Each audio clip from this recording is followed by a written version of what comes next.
Good evening and welcome to Stealing Immortality, the Old Ways Twitch Vampire Dark Ages tale. Thanks for joining us, and thanks to my cast for what good sports they'll be tonight. I want to welcome all of our listeners. I want to thank our Patreon supporters. You can join them if you are able, and that's at patreon.com/theoldwayspodcast. And we're going to have a ton of fun tonight. I am your storyteller this evening.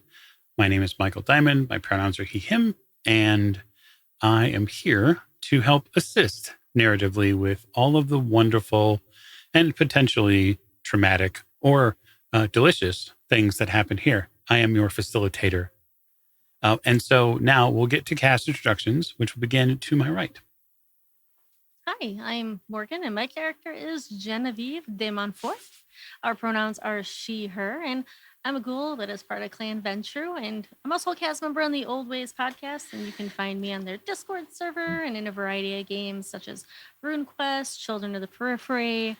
If you are a Patreon member, you could listen to Liminal, because I think we only release that to Patreons. Yep. But yeah, so happy to be here and happy to do some more killing. Yes, you've had quite the murderer's row of, bodies that you've left on your wake. I think it's a fantastic start, and we'll see what consequences catch up with your character likely very soon. Next to Genevieve. I'm Bunny. I'm playing the Toreador ghoul Emerenzia. Her pronouns are also she, her. I'm looking forward to tonight, even if it's traumatic as hell. You can also find me in a variety of It's okay. Don't worry about it. Old ways things such as taunting and teaching Dante and Mage, or dying very quickly, trying not to, and other fun little tales that you should check out that were holiday specials. But you can also find me on Twitch as Fiery Ashes. I'll be in the chat tonight, laughing and crying with all the viewers. I love that. Laughing and crying. And last but most certainly not least. Hi, I'm Allie, and I am playing Ophelia Celos, the Bruja of our trio, the Bruja Ghoul. Can't edit this one out. Nope, sure can't. And I am a cast member on the Old Ways podcast, primarily in Mage, the Ascension, and Delta Green. And you can find me pretty regularly over on the Discord. I'm ready to go. Fabulous. I love that you're ready to go, because that's good. You're going to need to be. Okay, so when we last left our ghoulies, as we like to call them, you had been looking for a way into the vault. That vault, which is supposed to exist far beneath the villa of Epirus, the domestic prefect, a member of Clan Ventrue, who is oddly missing from his own villa. There's not been a whole lot of investigation when it comes to why he's missing, because that's really not what you three are here to do. You three are here to abscond with some of the items from his hoard. And I think before we get back to the narrative flow, I will mention here at the top of the show is, of course, marked as mature, and it's important that you understand that we're going to deal with a bunch of mature themes. And so this is not for kids. It's definitely probably not even for some adults. And that's okay, because we have our own audiences. This is definitely a place where minor audiences should not tread. Okay. When we last left off, it was shown to you that there was a way to get down into that area. And being the good being relative, of course, good person that Thomas is, he seems to have assisted you. And perhaps it's just another act of chivalry that this member of Clan Gangrel is showing you. But he's dug you a hole. You don't really know where it goes, but it is an option for the three of you. And before coming out to this portion, you had left a couple of the guards inside in not the greatest of physical shape. Right? Isn't that right, Genevieve? Wait, they're fine. Everything is so fine. They're just sleeping. Oh, yes, a very long and protracted sleep now. And there was this matter before that another member of Epirus's household, his seneschal, had been, well, let loose the mortal coil by you as well. You did obtain a key to the vault that way. I mean, I did, and we had some fun, and it came to a climax, and That's true. He died. There are worse. Because I choked him out. Yes, there are worse ways to go. But the three of you, the little death before the big one. That's correct. The three of you are around this hole that Thomas came out of, and the three of you have an opportunity now to either utilize that or continue to tour the back of the villa in hopes of finding steps or perhaps another passageway down. I leave that to you, but the clock is ticking.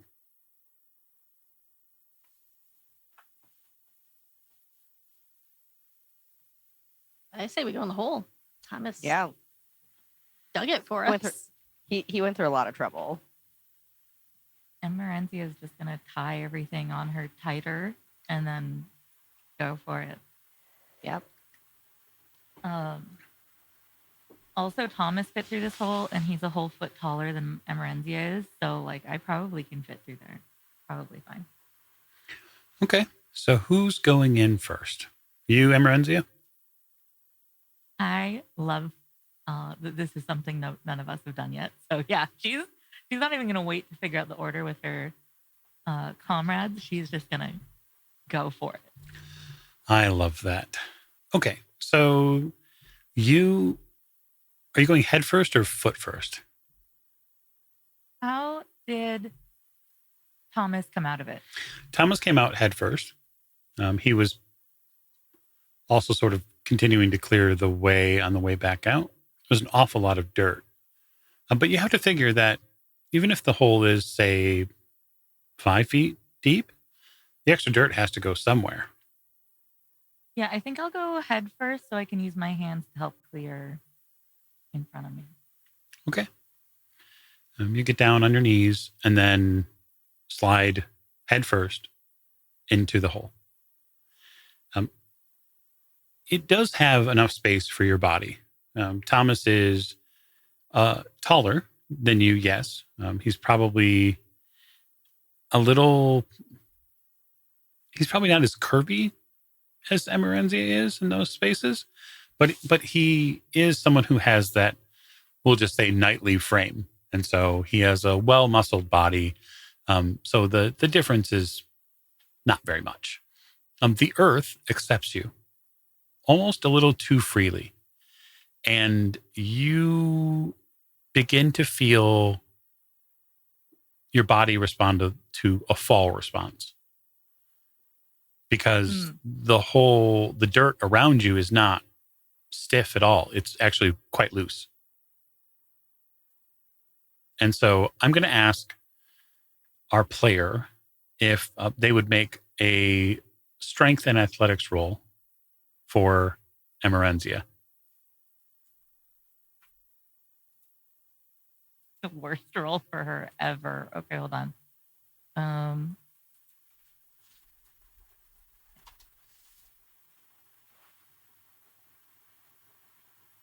Oh, that's one success. Okay, so one success keeps it from being a disaster. And that's sort of what it was going to become. You get a little too much steam behind you. Perhaps maybe you were a little bit too excited to climb through this hole. And you are greeted in a rapt fashion by hard stone. You sort of face plant after about 10 feet on hard stone. It's not the most graceful look, but since it's dark and you're surrounded by mostly dirt, no one sees. The stone is cool. It feels very smooth. Okay.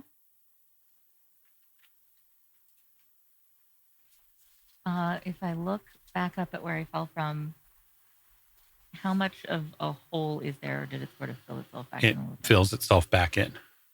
Mm. But you do feel airflow down here. And it looks like there's a part of the dirt beneath here that has also been pushed away.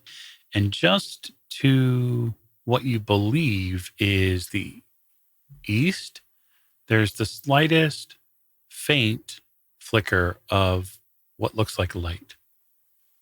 But it's pretty faint.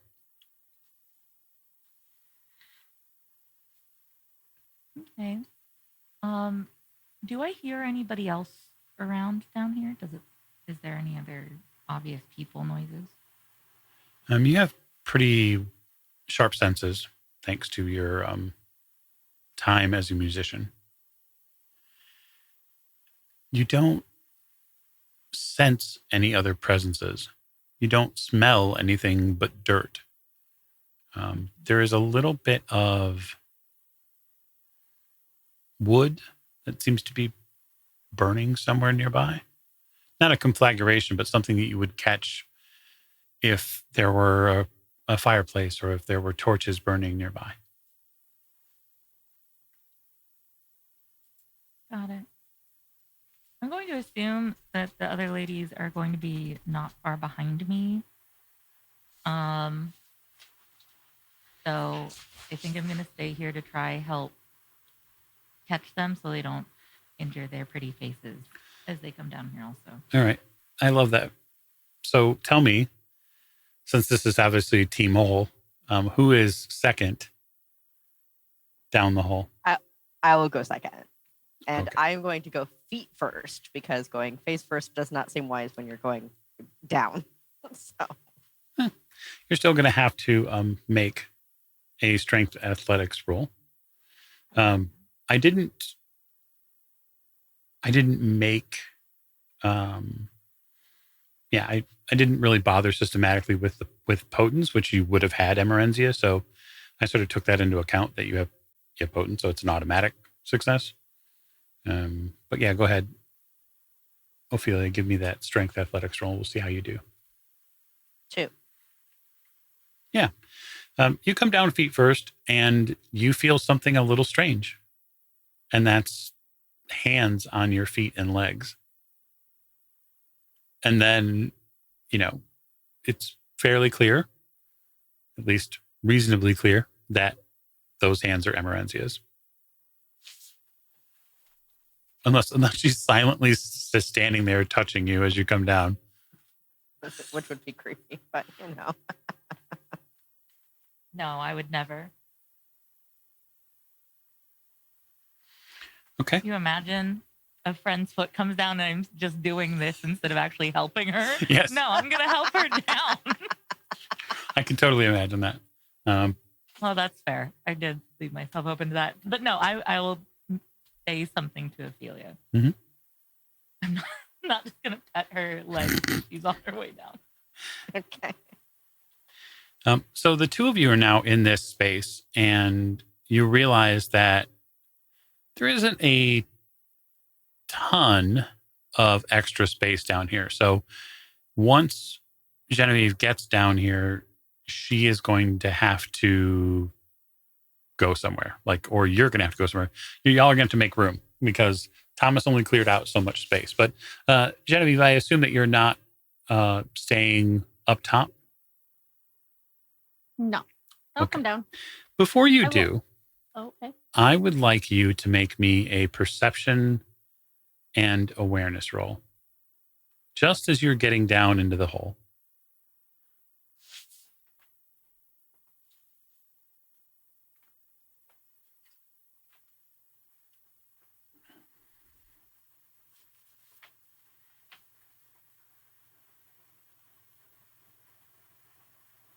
I got 2 successes. So just as you are leaving, are you going head first or feet first? I'll go feet first. Okay, yeah. You go feet first, and you're sliding down into the hole, and you're sort of carefully lowering yourself down so that way you can pick your way down through the tiny roots and then the dirt. You can tell too that the other two that they've gone down have definitely worn away the sides of the hole. So the dirt that is loose up here is now pretty frantically loose. You can see it falling around you. As you're climbing down, you hear someone yell something. Like it's in the distance. But you hear somebody's voice is elevated, and it is not a voice which is elevated in pleasure or in reverie or anything like that at all. This is someone alerting someone to something. Whoops. And now you make a strength athletics roll.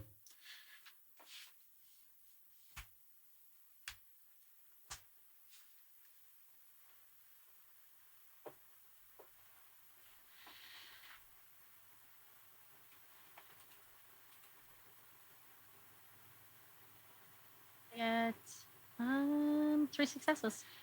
Fabulous. Of the 3, physically, you do, I suppose, the best. In that you lower yourself down, you can sort of see a space that's been hollowed out down there. There is some just faint shards of this moonlight above that gets in, and you can see their pale faces that sit below and accept you onto this sort of very smooth piece of stone that they're standing on that's got dirt on it. This is not hard to identify for you at all. Actually, any of the 3 of you. You are standing on top of a marble slab.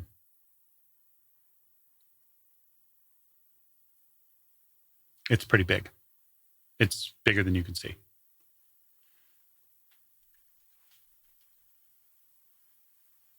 Is it dark in going both ways? Oh, yeah. Or just okay. I didn't bring any light with me. Okay. So I would suppose then, Emerenzia, you having seen that flicker of light, is that something that you're going to continue to dig towards and investigate, or are you going to try to find another path? What's the thought? Hey, ladies. It's a little bit of light that way, and with where we are and the shouting, I don't know if we should dig towards it or...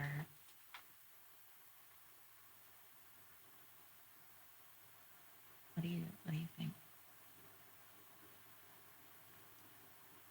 Well, I mean, if that's the only place where there's light, I feel like we should go that way. It's probably the best way for us to go right now. And Marenzia will sort of shrug. The pretty ladies gave her input, or their input, and it's pretty much the only idea that I think makes sense. Because you can just, in the dirt, if you dig any other way than what seems like where something is, you're just going to be underground forever. You're just going to be rifling around in the dirt endlessly in a garden like this. So, I'll just start digging towards light and kind of hoping if it sounds like guards are freaking out on the other side of it, I can stop in time. But are we still Yes. crawling? You are crawling, yes. Oh, okay. This is hands and knees work, and not necessarily the fun kind. So you clear a path for the 3 of you to be able to pass through Emerenzia. And when you get to this portion of some of the dirt here, it feels a little harder than the rest of the stuff. It feels more, feels older. But you are able to break some of those chunks away, and you are now looking down on what looks like a architectured space. And it looks like maybe just down below there. It looks like there's a slab of stonework that has fallen off the wall and has cracked. And that maybe it was a fresco that used to be on this portion of the wall. Oh, okay. Lover boy. All right. If I look around a little bit more, do I hear the people who are shouting before? Do I? No, only Genevieve has that knowledge at this point. Oh, okay. But I don't hear or see anybody around. You do not. No. Okay. You do see the thing that was making all the light. There's a torch Fabulous. at the far wall, and there's also a passageway, one that goes right and one that goes left. And beyond that sort of T of passageways, there's like a little alcove, and there's some statuary pieces back there. It's not very far. So if you were to just walk with me here and the theater of the mind eye, if you were to get down from the position here, Mhm. which is probably about 8 or so feet off of the ground, you would have about 10 feet of walking space to go before you saw this T portion, where to the left, it looks like there's an archway. And to the right, it looks like there is an open stairwell that goes up. Mm. And then beyond that space, there's just this tiny little abutment beyond where there's statues and whatnot. It's not even a full hallway. It's like 5 feet. And then there's some, adornments, that sort of thing. It wouldn't be uncommon within the style here for there to be statuary pieces and iconography. Yeah. Okay.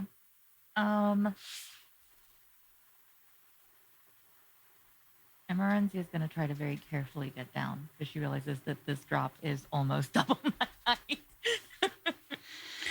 Yeah, it is. I'm not going to make you roll for it because I don't think there's value in it per se.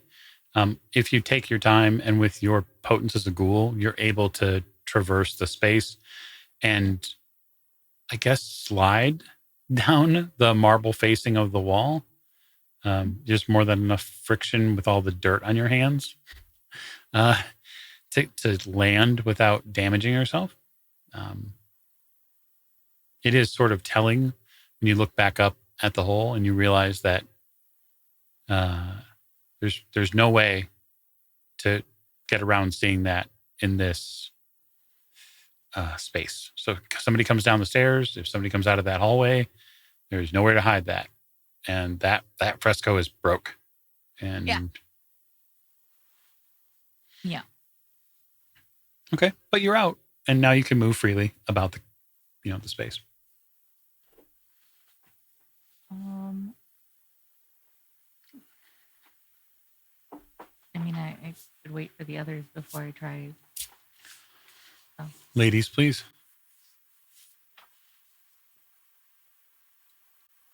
I can't go Getting anywhere out of the until- hole. Yeah, until Yeah. Ophelia goes. Getting out of the hole. Okay. The two of you get down in similar fashions and in similar ways. You manage it. And then you are out and about now. Your dresses are dirty in now multiple ways for you, Genevieve. Inside and out. But a means to an end. And if you're underground, and if this is anything like Antonio's villa, then there will be a series of passageways, which will likely mark potentially a private feeding area. It might be a hot spring or some type of bath that's down here. And then at some point, there will be a spot to keep treasured items. That is what you're looking for.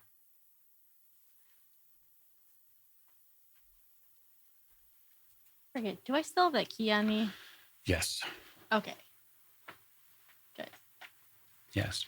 Although you did have a, you were gallivanting around in the nude within the garden last episode. You have recovered from some of that. Yeah, I was shoving stuff that you threw on the ground in that bag. Yep. And And I think that I still have the key around my neck, so Mm-hmm. it did not come off. So It did not.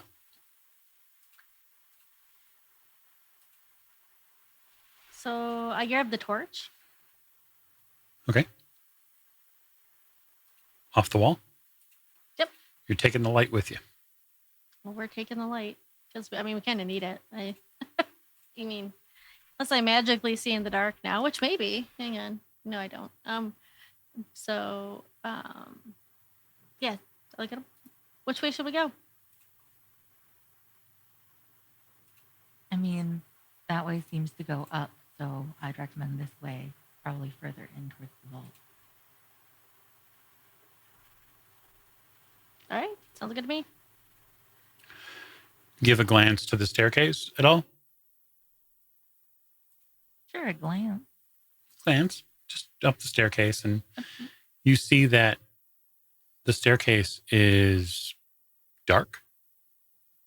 That there is some sort of cap, some sort of slab that's placed over it.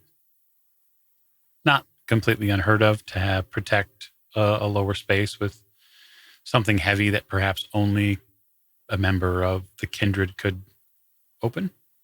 That would be fortuitous, at least for a little while, until the until the homeowner comes back.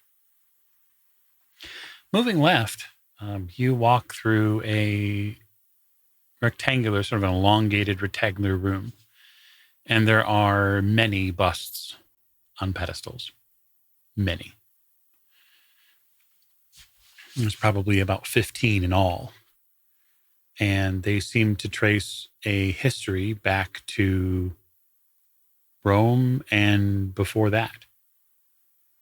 There's a long line of Roman soldiers, Ventru, some of which you probably recognize from Tales, Genevieve. And then there's a bust of someone that is completely and utterly out of place. It is the most captivating figure any three of you have ever seen. And it's colored.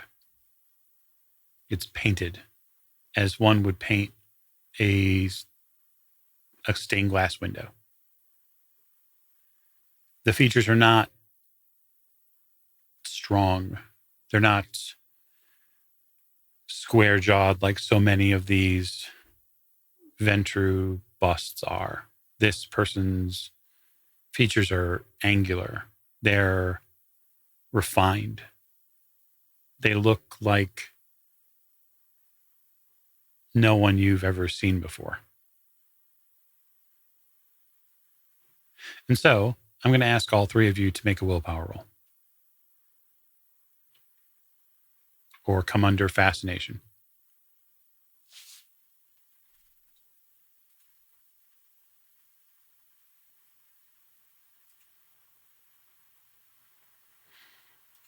Provide me the difficulty, Michael.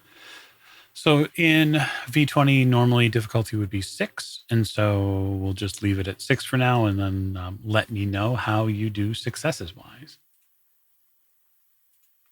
That does mean I have 2. It's okay. You got 2? How many you got, Genevieve? 4. Oh, very good. Ophelia? 0. Okay. So, Genevieve, you are able to, after a few moments, break your gaze. Emerenzia and Ophelia do not. You watch them stare at it.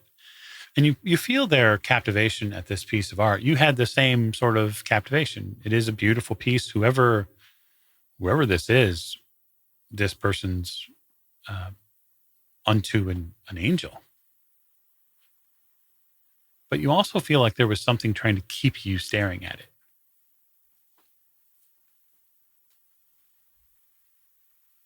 Yeah, well, what else is in the room besides the bus?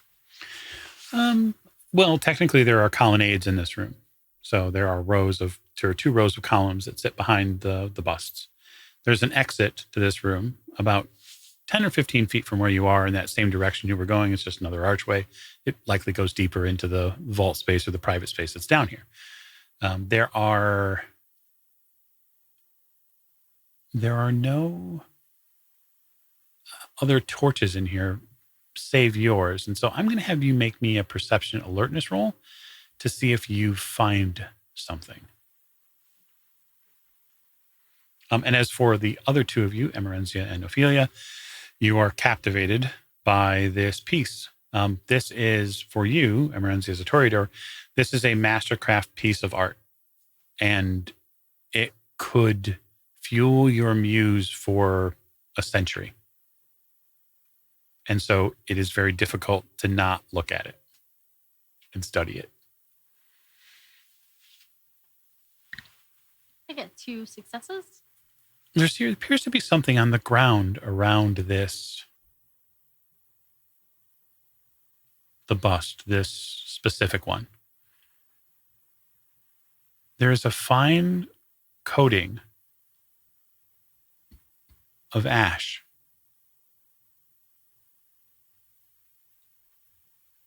And I take my foot and I wipe it away. You wipe it away. As you wipe it away, the other two completely snap out of it. You feel, both you, Emerenzia and Ophelia, feel like someone stood directly in front of you and clapped their hands really loud. That's the reaction you feel.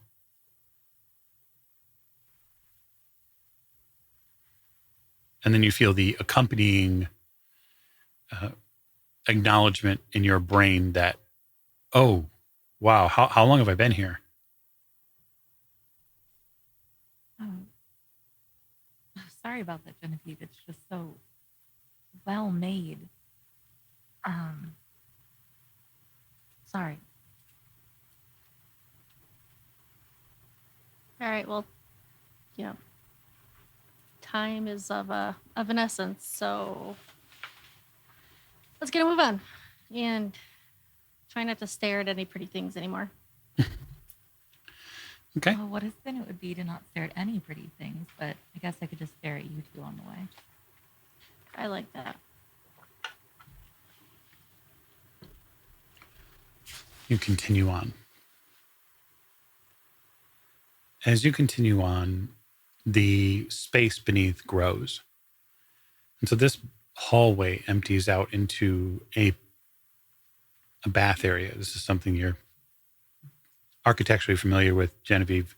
And Genevieve has a very similar room, although it's not this grand. And it's not the space and the size of it which is grand, it is the detail. The mosaics in here are phenomenally well done. And they seem to tell a story. There is a figure at the center of the mosaics.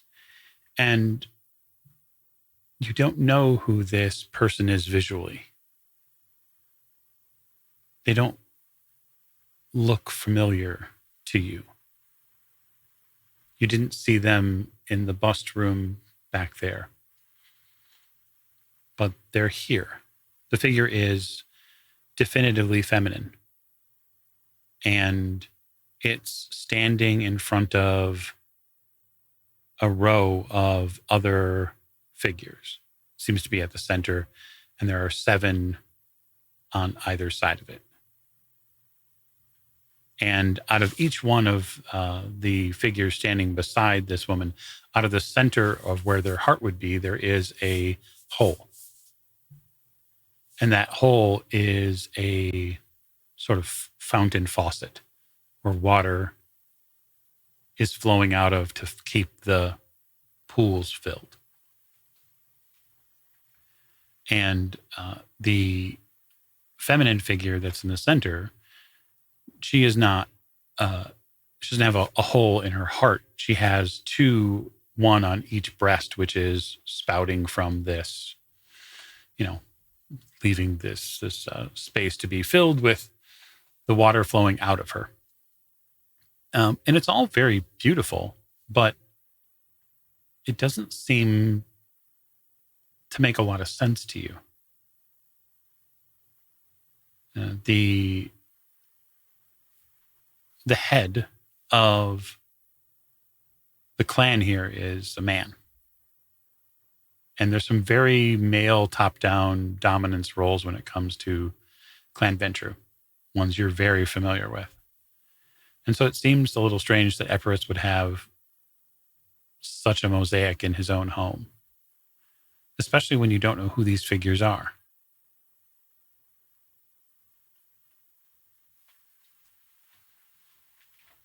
There is no other, seemingly, there are no other people here.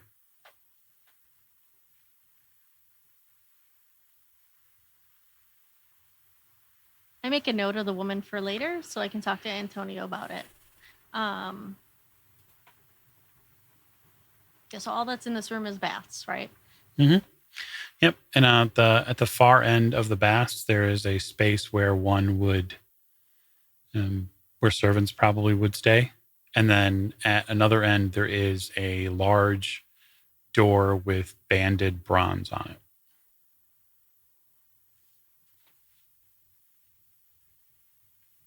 I do want to check out the servants' quarters or the servants' area. Mm-hmm. See what might be in there. Okay. A quick glance shows a lot of very similar things that you have kept within those spaces. So replacement garments for those who want something fresh, whether it be cottons. There are, rags or towels to dry off with. There are oils, incense, and then space where one might put decanters, specifically ones for vitae or vitae, depending on how you pronounce it. There's no blood in here currently, but that's where they would go.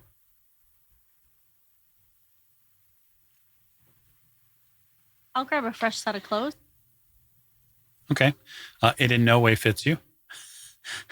Oh. They are super long by comparison, but they are clean. And with the dagger you have, you can likely make some, we'll just say, quick alterations. Or you could just, choose to fold it or, move it up in any way you like. I make some fashionable cuts. I'll also try to slip into very too long for me clothes. But I'll just tuck the ends through my belt. I'll belt it and I'll tuck all the ends all the way around through my belt. A double bit.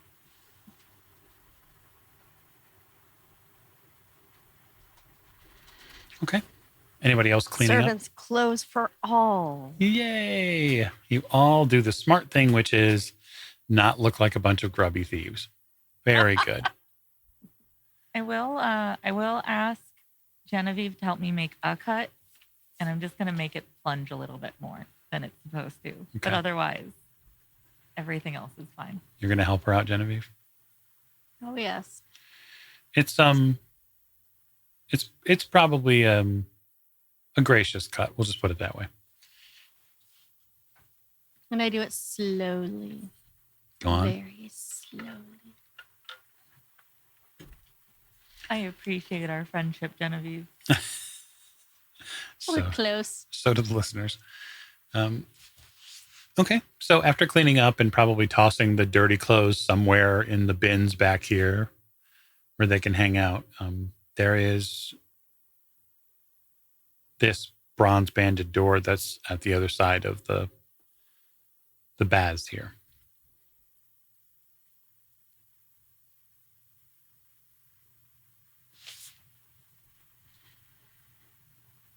Ladies. Try to open the door. It is locked, or I should say the door holds fast. Is there a keyhole? There is. I put mine in. Okay. You take a very simple but yet ornate key and place it inside this space and then turn. And you hear the very simple mechanisms inside the door begin to give way and then the door moves. It's the smell that comes after that's really the interesting part. And that is that the air is a little stale back here. You still have that single torch with you. And Yeah, I shine the torch in Mhm. before I step in. Yeah, sure. Yeah, that totally makes sense to me. You shine the torch in, and then it reveals a staircase which goes down. All, worked stone walls all the way down. I've seen this movie. Have you? Barbarian, everybody. Oh, well, yeah. But this isn't this isn't some neighborhood house.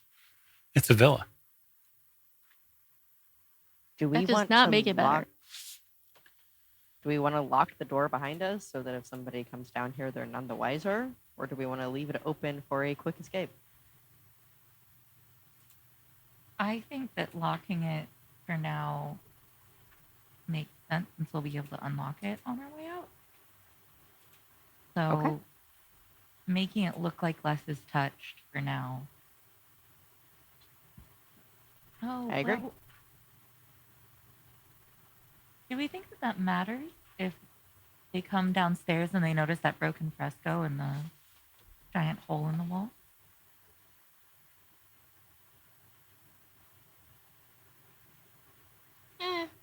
That's fine.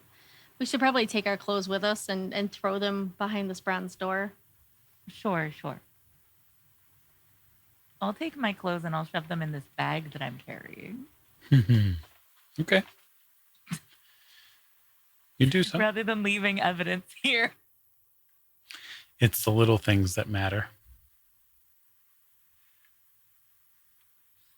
After that's done, are you descending then? Mm-hmm. Okay. Are we shutting the door behind us? Oh, Mhm. yes. Yeah. You shut the door behind you. You begin to walk down the stairs. It is easily 2 flights of stairs, as we would understand in modern times. And so after 20, maybe 25 steps, it turns and it goes maybe another 10 steps. And you begin to smell the earth around you. You don't see it because of the architecture. Everything here is stone, and it's well manufactured, or sorry, it's well crafted, I should say. But it feels darker down here.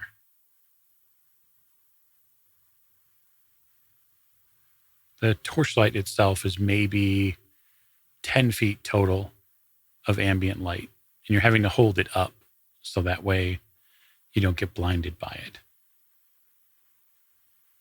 And it's tough to see when the room is going to open up. And it doesn't. You get to the bottom of the staircase and it doesn't open. It becomes a hallway. And you go forward probably another 10 feet before you come to a chair on the right-hand side, sort of abruptly.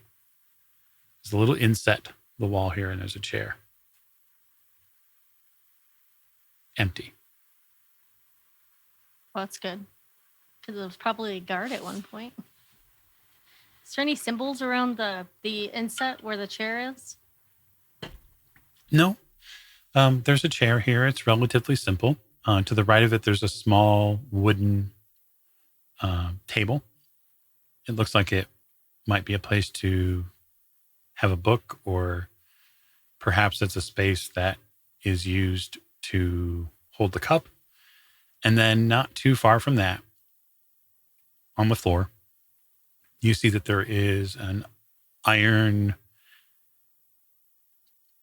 basically an iron bar that has been driven into the wall, and there is a chain. And you see an empty leg iron.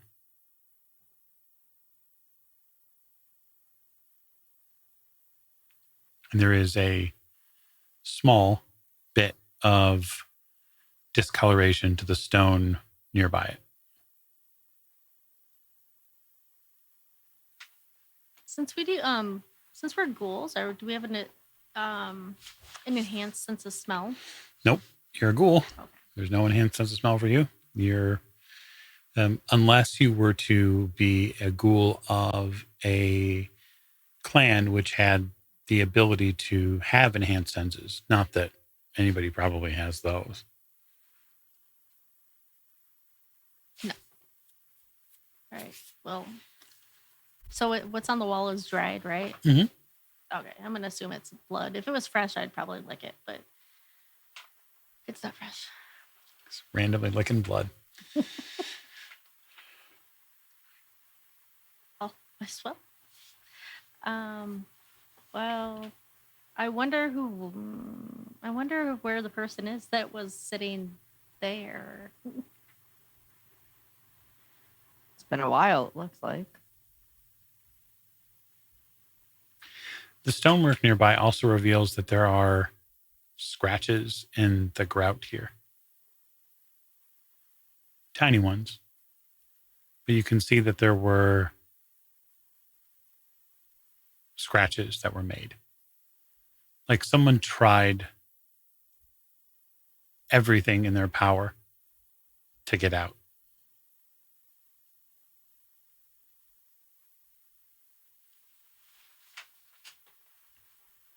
Well, I don't want to be the next guest in that chair, so we should probably continue. I think I'll keep an eye out for more signs of life or unlife down here. But yeah, I think that we should move on. Yeah, we're not at a dead end. No, you are not at a dead end. The hallway continues. Oh, I misunderstood. I thought we were at a dead end. I was prepared to sit in the chair if I needed to like open a secret door or something. Oh, okay. You're Brilliant. gonna sit in the naughty chair? Okay. Yeah, I'm not going to sit in the naughty chair. Don't I'm happy sit to in go the on. hallway cuck chair, Ophelia. Come on, let's go. Okay. I mean, I'm not sure we would call it that here in the Dark Ages, but that's fine. Whatever's relevant is fine. The three of you continue on. And the story, unfortunately, doesn't seem to get any better. You start coming to scraps of clothing. Is there a minotaur down here? Jesus. And then there's more staining on the marble and stone.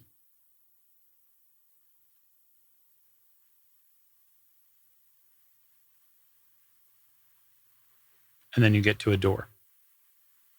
An awful thick one.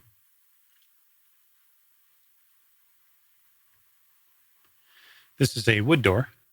It has pretty heavy iron bands across the top of it.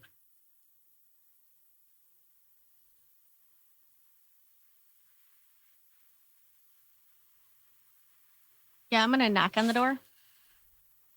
It's dense, and so you don't seem to make a lot of noise.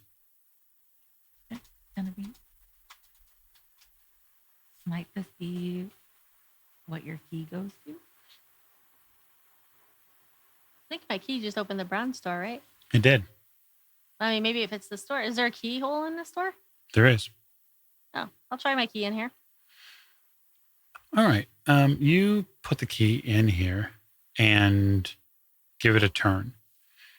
It doesn't feel the same way. It doesn't really react in the same way as it did upstairs. But you feel like maybe just the lock is maybe just jammed up a little bit. Maybe you could force it over and still get the door open.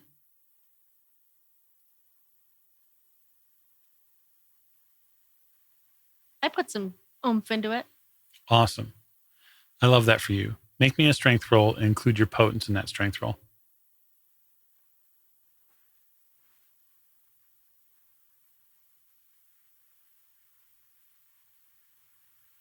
Difficulty 6.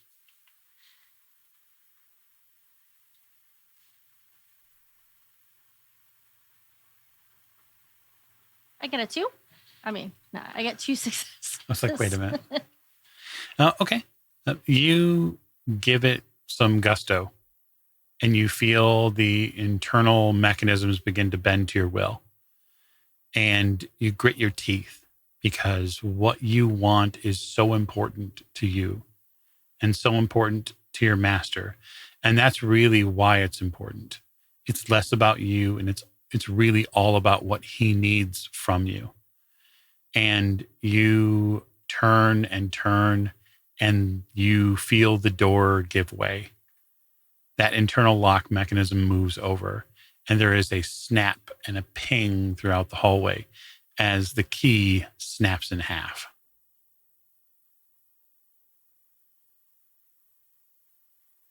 I don't think that fit. I think it's. But the door opens, or we can get the door open at this point, or. Are you going to push on the door? Mm-hmm. Okay. You slowly push the door open. And you see a very small flight of stairs, probably 5 or so, which descend into a room, a wide and open room, it seems like. Can't see a ton of it, but there are things in this room. And it does appear like there are, you smell oil, like lamp oil in the room. Yeah, I look around to see if there's any other torches or. Yeah, there are other torches in this room you could light with your torch. Yep, I light them. You light a couple near the space here, just near the doorway as you get in. Luckily, as ghouls, you don't have the same problem with flames as vampires would.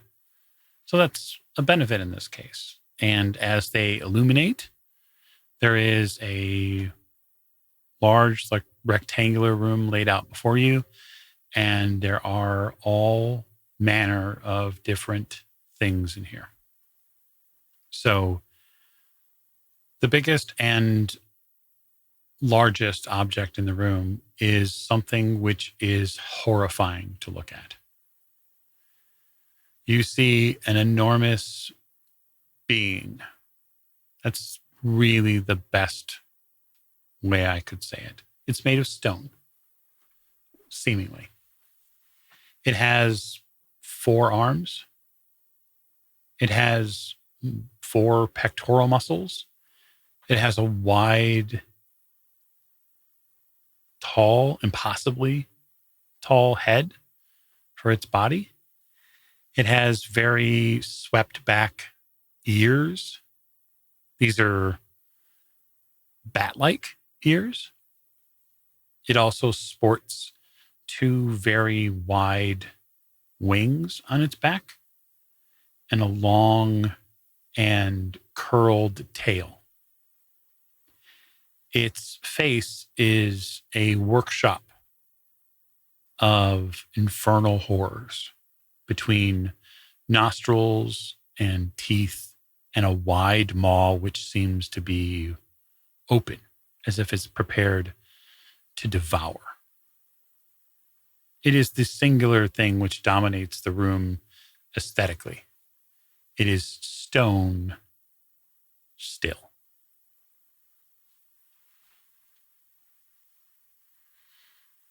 Other than that, there are many other objects in the room. There is what looks like an old chair. There is a set of thick scroll cases that sit along one portion of the wall. There are paintings, old paintings, which almost look like really some of the first, they're probably, paintings probably wrong, but they're more like etchings really. They're on stretched leathers rather than any sort of canvases we would be used to. There are weapons. There's an entire weapon rack, which has spears and swords and many different things.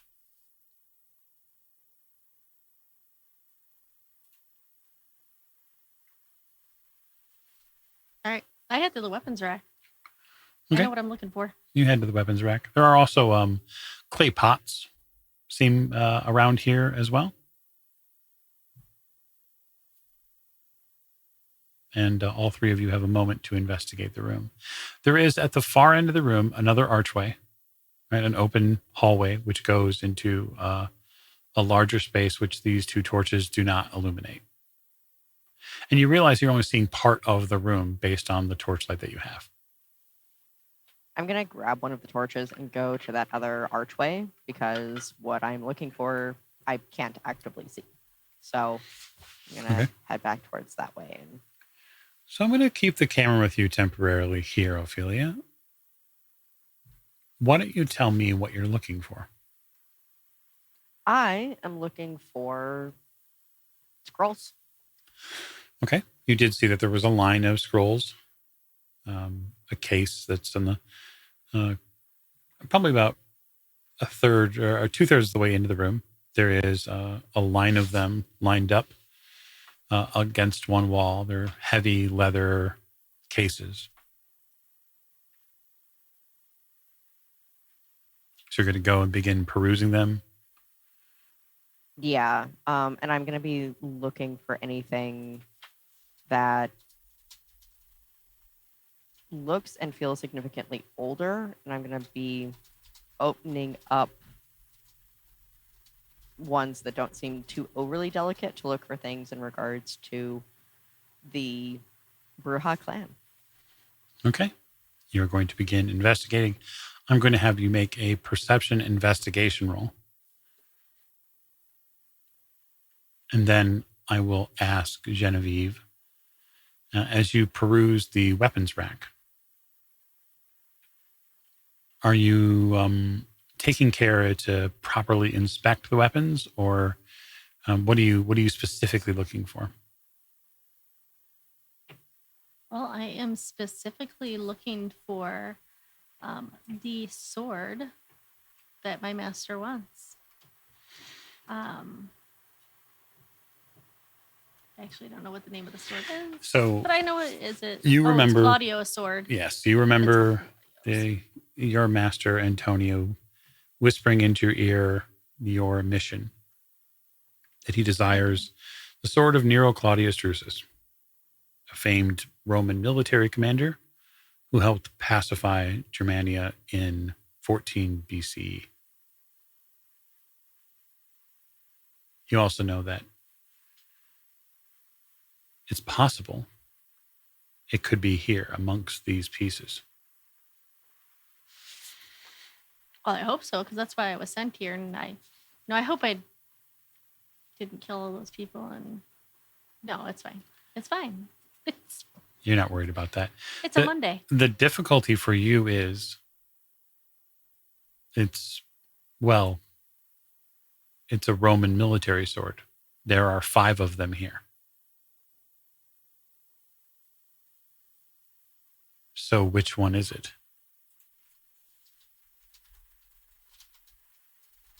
Well, I probably would have done my due diligence. Well, no, I wouldn't have, because he just whispered it to me. We went off to the party.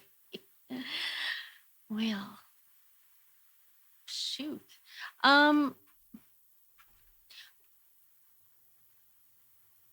I do, as a background, as part of my background, I am somebody who is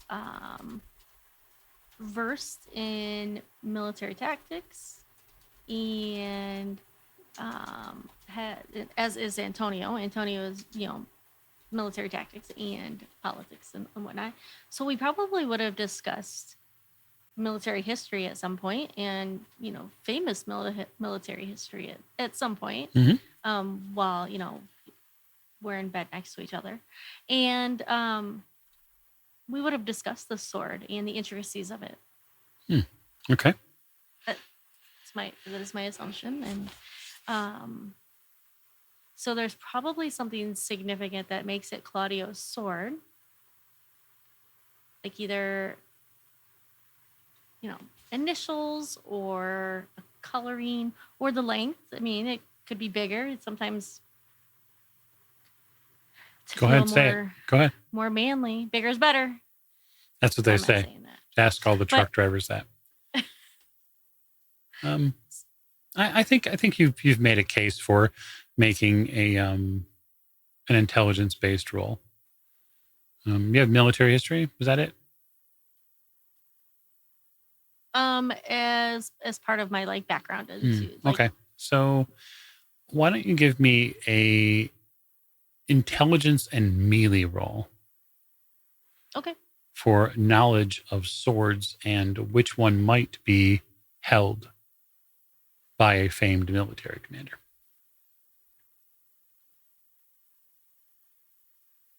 I'm sorry, that was what in melee? It's intelligence and melee. It's probably a strange role for most people who play storyteller games, but I like mixing it up. So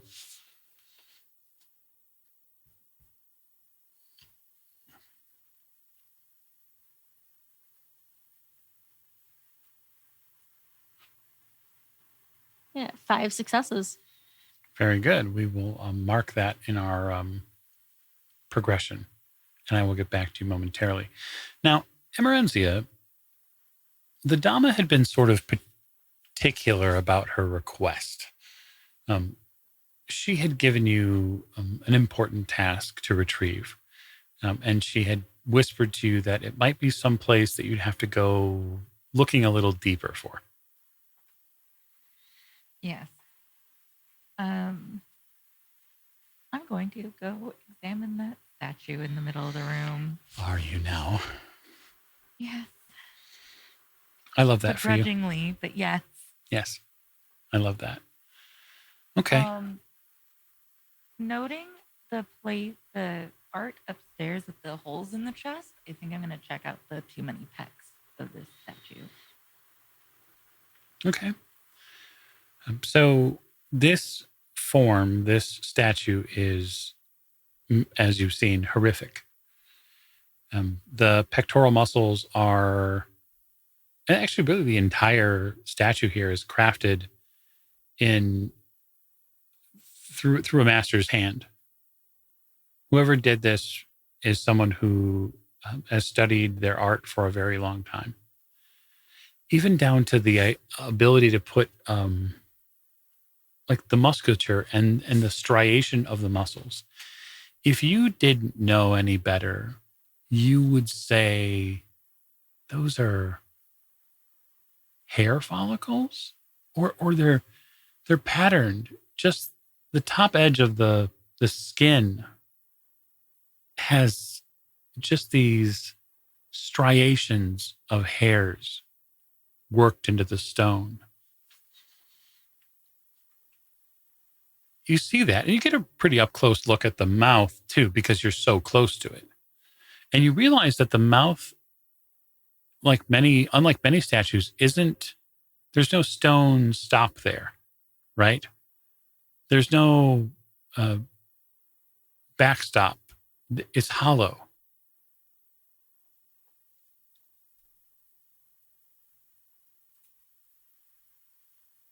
The Dama needs this of me, so I'm gonna keep checking out this statue, I guess.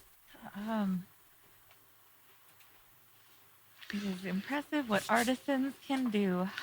So I think that you should make a perception and perhaps a crafts roll, or what would be a good architectural roll or a sculpture roll? Do you have sculpture as a skill by chance?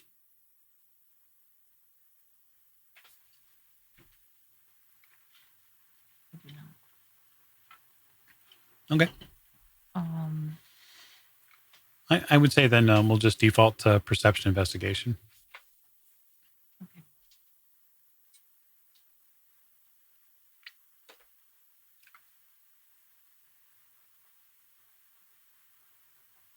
On a roll like this, would I re-roll a 10? If you have a specialization in perception, which you can call on, or investigation, which you could call on. Got it. Good. I have 2 successes. Very good. You inspect the statue. It feels solid. The stonework feels right. in all those different ways. The base, the legs, these quads that this thing stand on are gigantic, thick, heavily muscled. The feet they end in what feels like sort of almost like dragon talons. They're not really, they're feet, but they remind you of a chicken or perhaps a large lizard. And the tail is nothing like anything you've seen. Perhaps the Dhamma's books on some of the animals of the Egyptian era, the crocodiles, that seems fitting. This is something unique. And you get that feeling. And you get the feeling that it could be a vessel. This statue could be a vessel, this thing, that perhaps something is inside of it. It would make a wonderful holder. Truly terrifying, because who would want to come near it? And I think that is where we're going to take our first break. So we're going to do some self-care. We're going to take a quick 5-minute break. Some ads are going to run, and that's because of capitalism. That's just the way things are. And the cool part is that when we come back, we're going to see the resolution of all of our ghoulies' hard work, and we'll see what they pay off with. So what I want you to do is hang out, get taken care of what you need to take care of, and we'll be back in just a few minutes, okay?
Hey, welcome back, everybody. So we're back from break. Thanks for sticking with us. I appreciate it. We had some fun before break, and hopefully you had a chance to get your self-care in, do whatever you need to do, and strap in for the next session, the next portion of what we're going to do here tonight. So before we investigate any further, I want to get the results from Ophelia's investigation. So I got 4 successes. Okay. So the scroll cases that are here, there are 2 things that are genuinely unique about them. One is that they're aged considerably. And the other thing that is unique about them is that they have some sort of well-crafted locking mechanisms on either side of them. So getting them open is difficult. It's not impossible. And they're not like locked where you would have to use, tools to get them open, but it's more like clasps. And the clasps seem fairly old.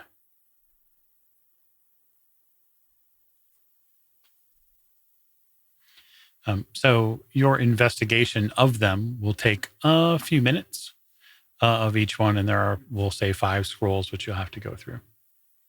Okay. And then my question to you, the follow-up is what languages does Ophelia speak or read? She speaks Latin and Greek. Okay. Very good. So the first scroll case that you get open is written in Greek. It is sort of an ancient form of it. The scroll, just by its touch and appearance, does seem to be very aged. It could be maybe 500 years old.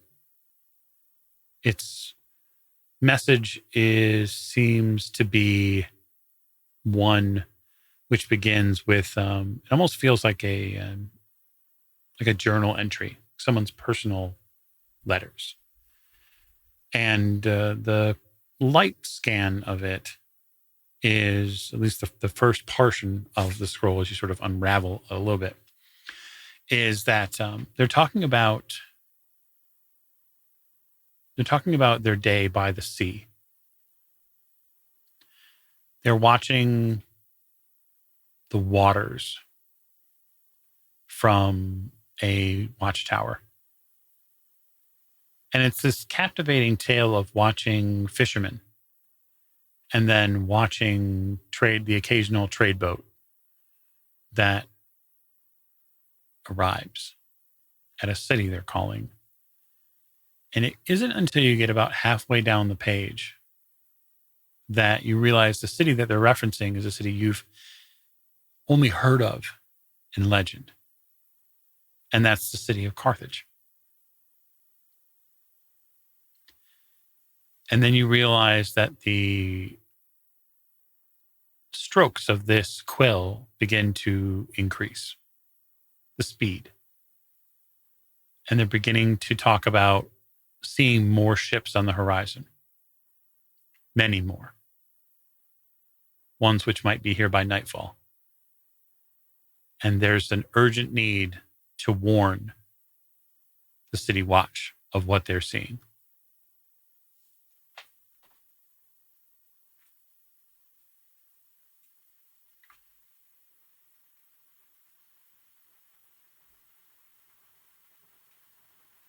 That portion of it takes you probably a good 10 minutes to investigate. So it'll give us a little lead time on some of the other things that are happening in the room. Okay. Genevieve, inspecting these swords for anyone but you would likely be difficult. They wouldn't have your historical and personal story to call on when it comes to swords and all of the martial equipment you've had your hands on. The Drusus is a common weapon of the era, still used truly in Constantinople. Although some of the European knights are beginning to use different weapons, longer, broader swords, to be able to wield them at a distance. But you pick it out not because it's ornate, not because this commander, this conqueror, used something which was blessed with jewels or wrought from some rare metal. You pick it out because of the weight, the balance. The weapon, after a few minutes that you hold in your hands, must be the one Antonio wants, because the balance is perfect. It is perfect for what it does. And a sword does one thing well, and that's kill. And the more well-balanced a weapon is, the more effective it is at killing. Yeah, I hold the sword in my hand and like this and kind of like stroke it Okay. back Yeah. and forth, like, because this is a sword of history. Mm-hmm. Sorry, the 12-year-old in me just started. um, and I realize that it's the sword that Antonio wants.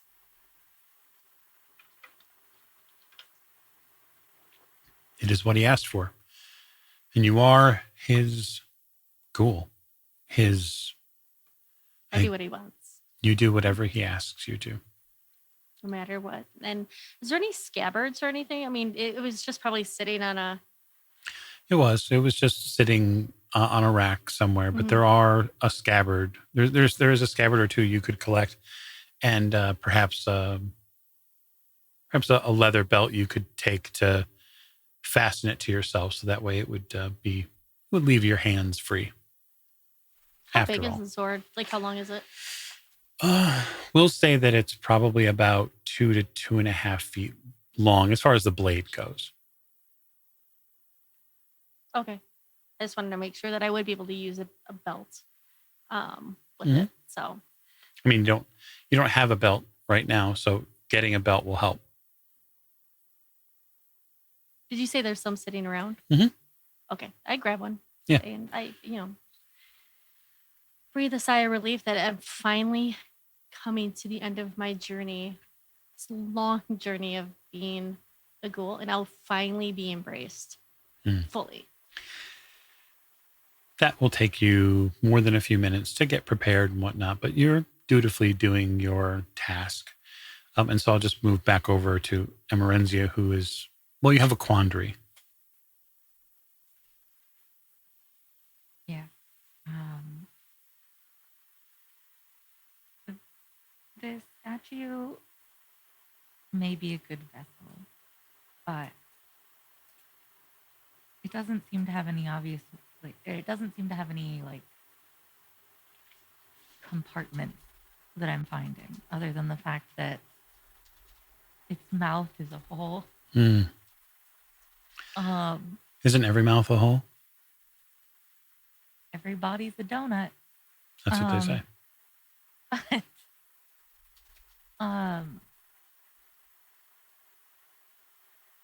there doesn't seem to be any other hollowings or openings or latches or anything, right? It just seems like a entity with a mouth hole.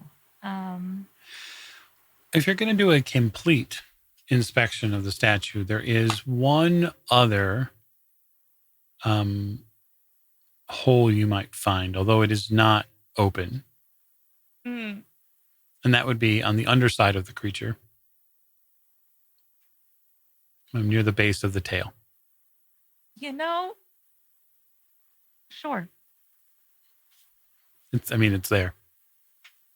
And Marenzia's gonna poke around a little and see if there's any hidden compartment. Okay. I suppose if you're going to do that, then I'm going to ask you, how hard are you pushing? You do have potence as the ghoul, so I think it's important to ask. Not that hard. In theory, if this thing is made of stone, and that hole isn't open and won't open, pushing that hard probably won't help anything. And if it's not made out of stone and I'm wrong, then I'm just gonna make it really upset very quickly. So That is possible. A little light investigation. Oh, okay. And then otherwise.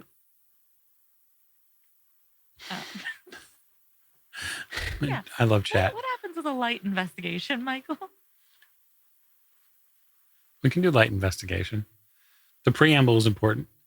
So you investigate, and you're fairly certain that it's too tense. It's not going to give without you damaging it. Mm. I don't want to damage it. Right. That's probably smart. Yeah. Are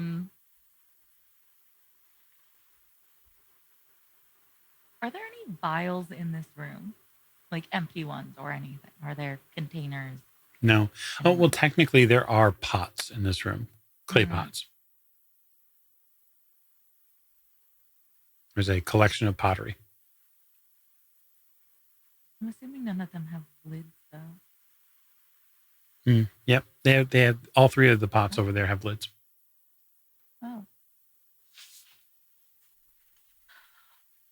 Hey, Genevieve. I have a weird question for you. I'm holding my sword and stroking it lovingly. Yes. If I wanted to see if that statue can bleed, would you be up for helping me with that experiment? Why would it? What? Why would it bleed? I don't necessarily believe that it's stone. Oh. Okay. Yeah. Well, sure. Renzi's gonna walk over to the statue again, holding all the pots with lids. Sure. Okay. What do you want me to do? Yeah, sure. Let me. I've done all sorts of things this evening. We'll just add something else to the list. So, here's my quandary. It seems like you found something that you might have been looking for. I think what I'm looking for might be in this statue. And I need to know if it's actually stone and actually a statue in order to complete what my Doma needed. You seem the best at making things bleed, so I thought maybe you could help me. You can choose where you liked for stabbing or slicing or whatever, but please help. I'll try to make it worth your while later. No.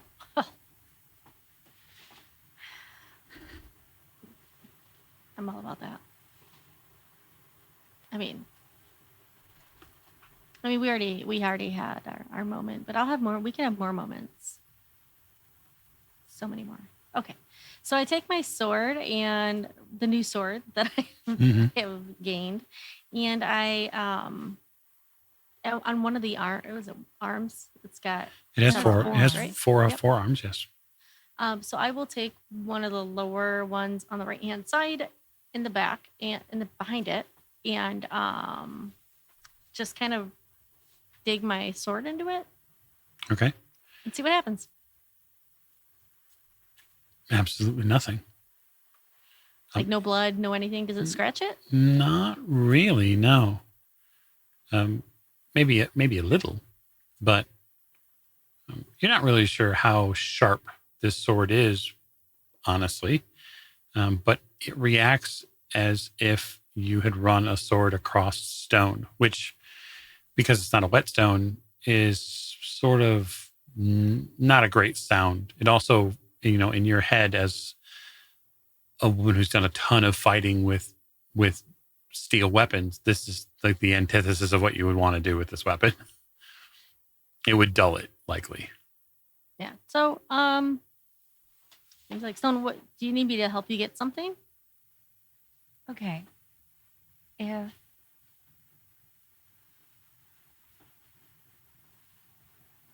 does seem like it's made out of stone, which is actually beneficial to me. The other thing I could do... Oh, this is such a bad idea. I could put my hand in its mouth, but I really wanted to make sure it's not potentially a being of some sort before I did that. That makes sense, because that would be bad if your hand was bitten off, because that would make activities really really I use difficult. my hands for all of my work between my art and my music. I lose a hand.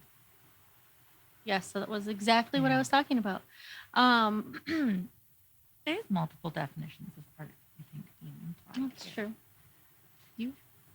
That's true. Do you want me to stick my hand in there? No, you're quite proficient with your hands as well. Don't think any one of the three of us should sacrifice a hand. But To be clear about the timing here, like Genevieve, you're not even done like really getting a belt yet because this is happening in the interim. You're like, hey, come help me. And you have to stop what you're doing and come over here. And like, so Distraction. yes, just so everybody's aware that the about 5 or so minutes have passed so far. Not that I'm keeping track of the exact time for any specific reason. Awesome. So I'm gonna go. I put up my finger. Hang on, I have an idea. I go and grab a belt for my sword. I put my sword in there, or Antonio's sword, or Claudio's sword, whoever's sword it's gonna be. I put that in the belt. And I grab another sword. Okay. And so I'm gonna go. I grab the sword, and then I go over to the statue, and I stick the sword down in its mouth to see if there's a reaction. Okay, so let me slow you down a little bit there, champ, because we got to explain a few things. First of all, you are not tall enough to reach the creature's mouth.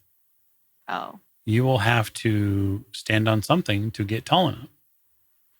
And then we'll see what happens. So my question is what are you standing on? Are you grabbing onto the statue itself and sort of climbing it like a tree and then trying to stick the sword down its mouth? Are you looking for a chair? Are you going to run back and go get the worst cuck chair in Constantinople and bring it back? Like, what's the plan? well, that's a lot of work. I look over at Emerenzia, and is there another hole? not that I found that's open. I'm going to look around the statue for another hole. Okay, so perception investigation. Ophelia, you acquire a second scroll. So 2 of the 5 now seemingly tells tales of the time of Carthage. You're having to read very fast, but you are acquiring another scroll for your sire. So I don't have investigation. I just have. So perception. make a perception roll.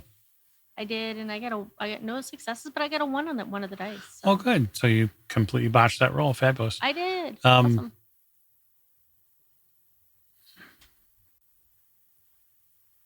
So you find the other hole that Emerenzia was discussing, the one under the base of its tail. And do you think it might be a false bottom? I'm just going to leave that there.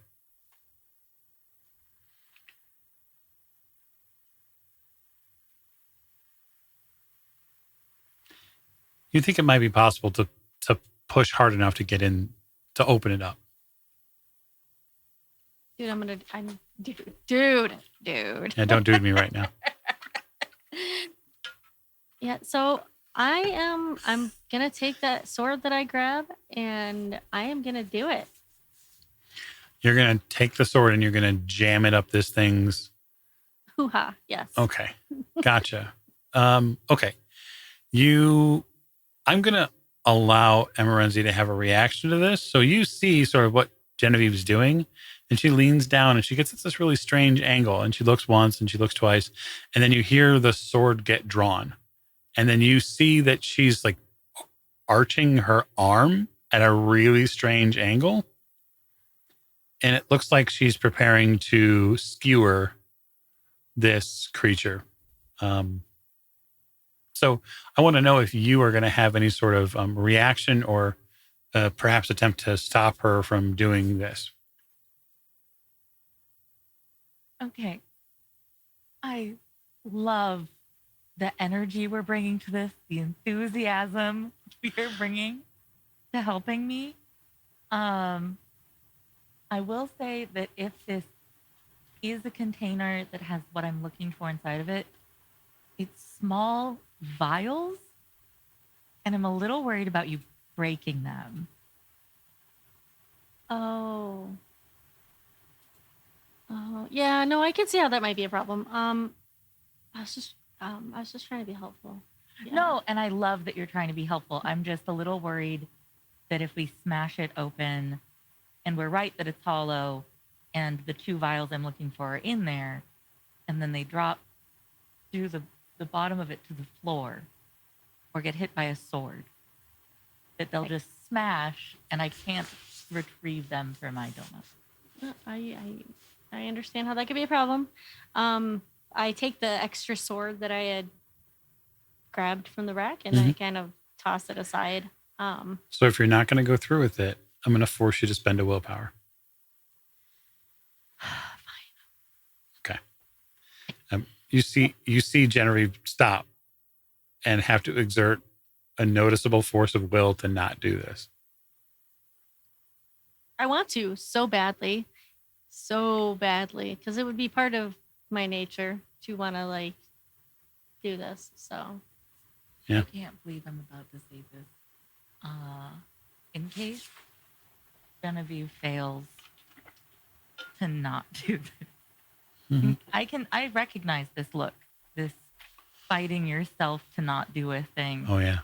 I'm gonna put the bag that I've been carrying, that's also full of like my clothes and stuff, under the hole that might be smashed open in a minute, in case vials or anything fall out, to sort of help cushion them so they don't just fall on the floor and maybe smash open.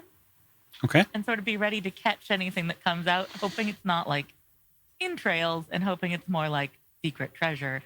But I guess I'm just going to sort of position myself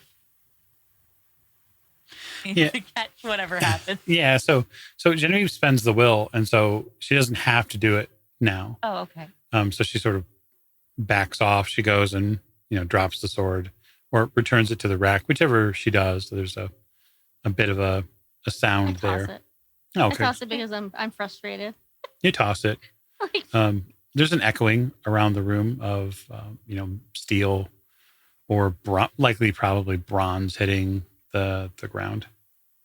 Oh. Well done, Genevieve. Okay. Then I'm going to leave my bag there, but I'm going to try to climb this thing so that I can reach in its mouth.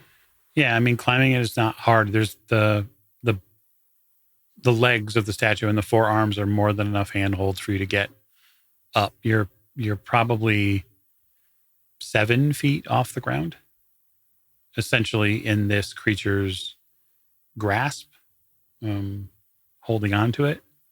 You get a big, direct look at this thing's face. You realize that its eyes are segmented.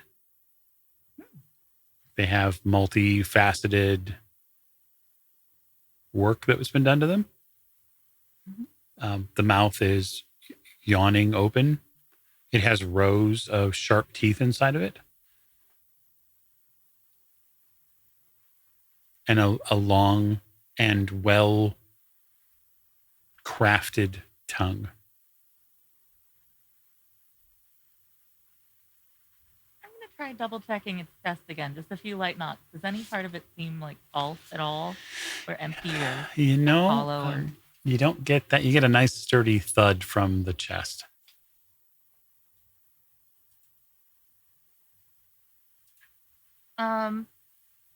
Oh. Genevieve, could you hand me something, please?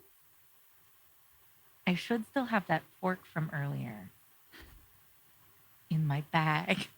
See the fork? Yeah, the one I stabbed that guard's butt with. Can I have that, please? Yeah. Oh, the prong. The Call prong back. fork. Gotcha. Yeah, I go into her bag and I grab that for her. I see that it's covered in blood from the guard. You do. You were part of that specific murder, fuck. So Yes, you. Yes. Yep. Is the blood still fresh on there? Because it's not been very long. Hungry for blood, are we? Yeah. It's Don't probably kink fresh shame enough. me. I'm not here to kink shame. We don't kink shame on this show. That's not We the way we don't. are. I lick the fork and then I hand it to Marenzia. I will try putting that in its mouth first and see kind of how far back I can get that just See- to sort of see if it reacts. You kind of have to like position your arm a little bit, and you position your body in such a way you have to lay against the creature's upper forearm and upper biceps. You kind of have to allow it to cradle part of your body and arch your back and shoulders to reach your arm inside of it. And you do, and everything about doing it, your brain screams at you not to. Every inch you move deeper inside this statue's mouth, more and more of you wants to just run as your skin crawls. And it's probably because the underside of your arm gets sort of tickled by all the teeth in its mouth. Mm. But you reach down in there with the fork and you feel the fork sort of dance back and forth in its gullet. Mm. And you're sort of tapping it around in there. And you become keenly aware of two critical things. The first is the sensation and interaction you had with this statue. On the outside of its body, the stonework is obvious.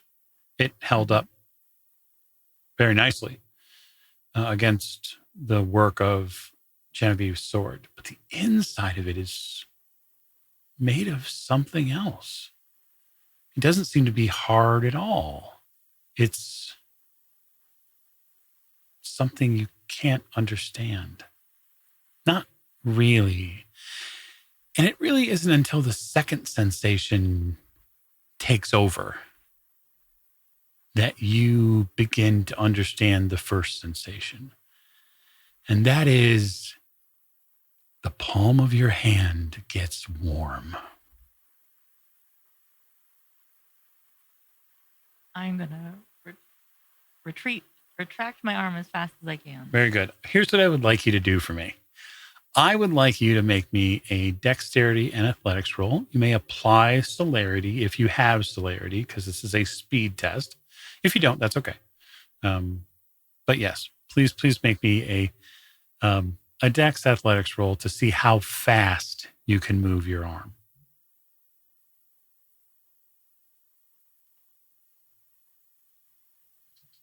Remember, Hey, Michael. willpower is possible to spend before you roll, of course. Yes. How can I help you? I already rolled. Willpower wouldn't do before I rolled. I can Yeah. do that. So I didn't botch it, That's good. but I didn't succeed. Okay. I just got 5s, so I am in this middle of the road bad place. I'm in the bad place. You're in the bad place. Well, that's okay. I'm here with you. You're a storyteller here in the bad place with you. And that doesn't mean that everything will be fine. It just means that you're not alone. And that is a feature that Emerenzia shares as well. She is not alone either in this specific space. There is a shudder. However, infinitesimally small. There is a shudder from your skin as the tongue of this creature shifts. And a blossom of saliva runs down the inside of your forearm, and the mouth closes. Now, the outwardly portion of the mouth closing is something that Genevieve and Ophelia see because the statue moves. And I'm guessing, and I don't want to put words in her mouth, but I'm guessing that Emerenzia is going to have a reaction to that. Oh fuck, oh fuck, oh fuck, oh fuck, oh fuck, oh fuck. Getting louder and more panicked. The more drool is going down her arm and closing is happening on her arm. Are you going to try to hold on to the fork? God, no. It can have that fork in its gullet. It can keep it. It's gone. It's out of there. Okay. You drop the fork. Are you going to try to pull your arm out? Yeah. Okay. So until I feel anything puncture skin, my plan is to pull my arm out. Okay. So I'm going to have you make a strength roll, your potent supplies. And I'm having you make a strength roll in contest with this creature.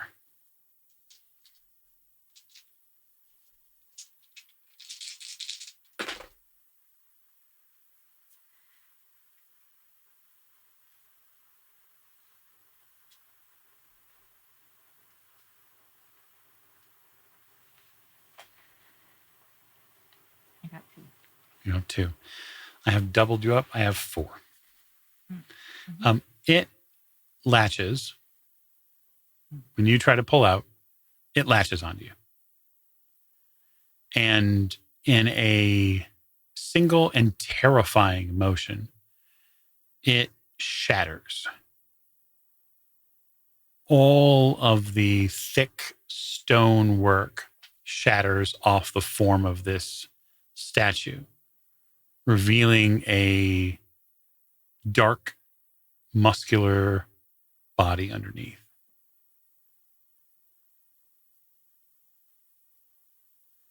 And it stares at you with its multifaceted eyes. You get the red beams from its now illuminated eyes that stare directly at you. And you feel its tongue, which is far longer and wider than you were prepared to truly understand, wrap around your forearm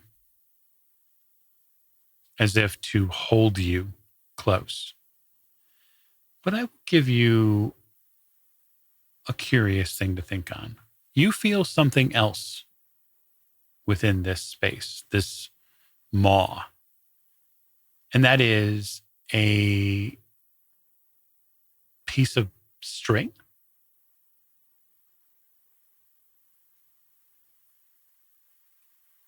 It feels like it's wrapped around the tongue. I guess since my hand's in there, I will try feeling this string. Is it wrapped fully around the tongue? Is it like tied? It does appear to be, or it feels like it's tied. There's definitely a loop.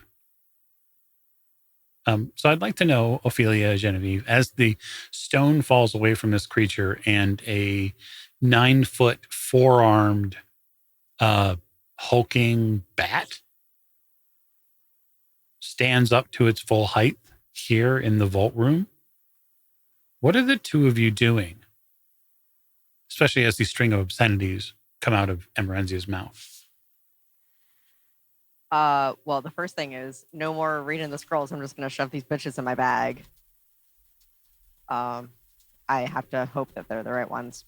At this point, it seems to be if, because my master has talked about Carthage, that's a thing that he has mentioned. So I'll just grab these, and if we have time, I might come back for something else. But,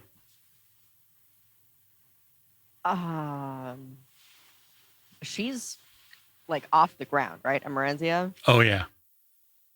Okay. Like 6 or 7 feet off the ground at this point. It sounded like I'm dramatically draped, like I'm a lover being carried through its arms. I'm just draped through its arms, back arched, one arm buried in its mouth. Is there blood yet? No. No, It sounds like there's saliva, though, Mike. there is saliva, but there is not blood. Okay. Is there a way for me to spend a dot and use my celerity and see if I can't get her loose? Yeah, you could certainly, if you wanted to, spend one of your blood points to call Okay. upon celerity and run over and attempt to, snatch her from this beast's jaws. Yeah, I mean, I'd like to try to essentially use the celerity as like a boost to get some leverage to kind of So, like tackle her out of the air. right, hang on a second. Let's talk about the systematic stuff when it comes to celerity. Yeah. Celerity is speed. It gives you a boost to your initiative. So if you're going to take a, quote, aggressive action toward it, we're going to enter into rounds, which may or may not be the thing that you want to do, but we'll go with it. And then it'll roll initiative and you'll roll initiative and you'll add, you'll roll 1d10, you'll add your dex and your wits, and you'll add your point of celerity automatically. And then I'll roll its initiative and see who goes first. And then the fun begins. Yeah, I'm gonna roll for initiative, I guess. Okay, I have rolled its initiative.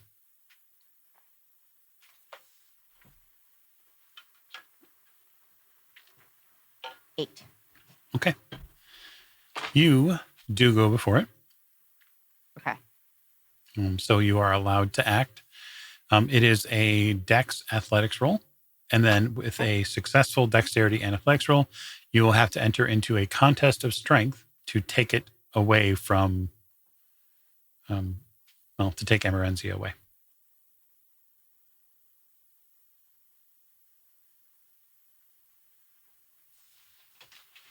I have 5 successes. Okay. So you can certainly get there. You can certainly make the leap. And you can make a strength roll now. And obviously your potence is should be added to your strength when you roll.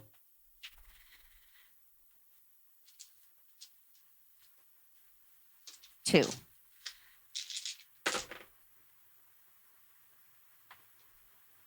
Okay. So what's really going to matter is what happens when I roll this 10. Okay. So Genevieve, for you, when this creature begins to react and there's this burble from within its chest and the stone breaks and you see Emerenzia try to get out from without its grasp, you begin to react. And while you are beginning to react, Ophelia is a streak of light across the room.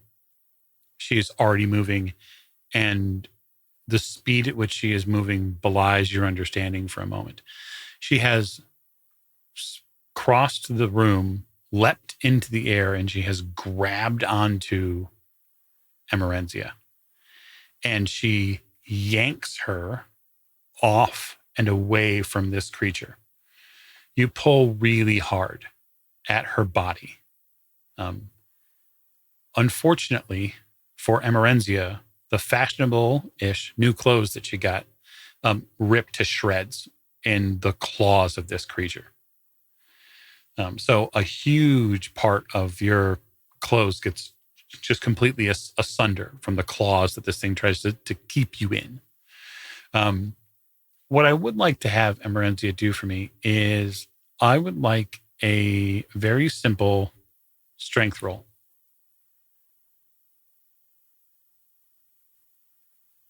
I just need one success.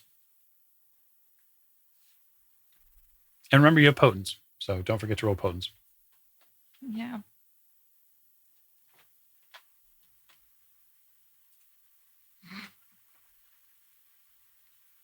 I no successes, not botched. Okay.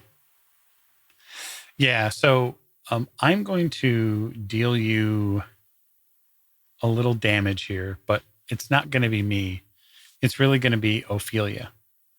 So Ophelia had 2 successes, right? So she's not trying to do damage to you, but unfortunately, the speed at which she rips you away is a little bit concussive for your body. You take 2 bashing because of the indirect damage associated with being ripped out of this thing's claws. The arm, your arm, the one you were hoping to keep, it seems you do keep. As you twirl away, spin away from this creature, On the end of a long string are 2 long glass vials that seem to be packed in leather and paper and wax. And they are now hurtling through the air like having been tossed. That's your strength test to see if you could hang on to them. They are now in the air. And well, we'll have to see what you do on your action.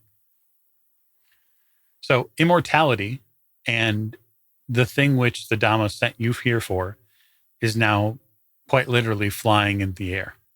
And you know that you can't fail her.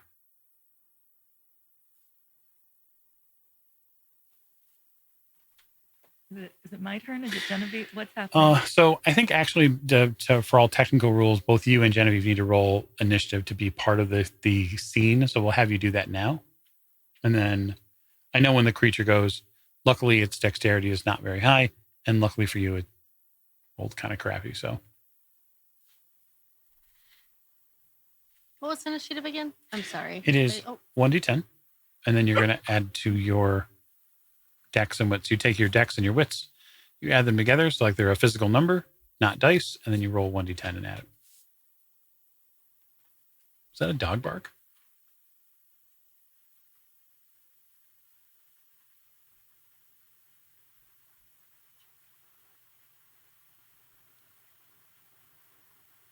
I got 14. Okay. Wow. Awesome. I got 11. Okay. So, Genevieve, you are probably about 10 feet away from the creature. Ophelia is roughly sort of right in front of it. And then Emerenzia is on the other side of Ophelia, just barely, and kind of sort of still in the air a little bit. So I would like to know, Genevieve, as it will fall to you, what your plan is to act on, what to do. Are the vials still flying through the air? They are. You're not in a position to be able to get to them, though. Does Emerenzia and Ophelia look like they're going to be okay, or? You're not certain whether or not Emerenzia will be okay.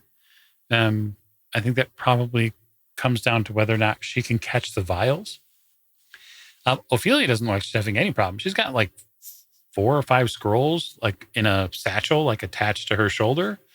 And I won't presume to make assumptions about what she'll do when she gets in action. But my guess is, at least your guess, is that she has what she came for.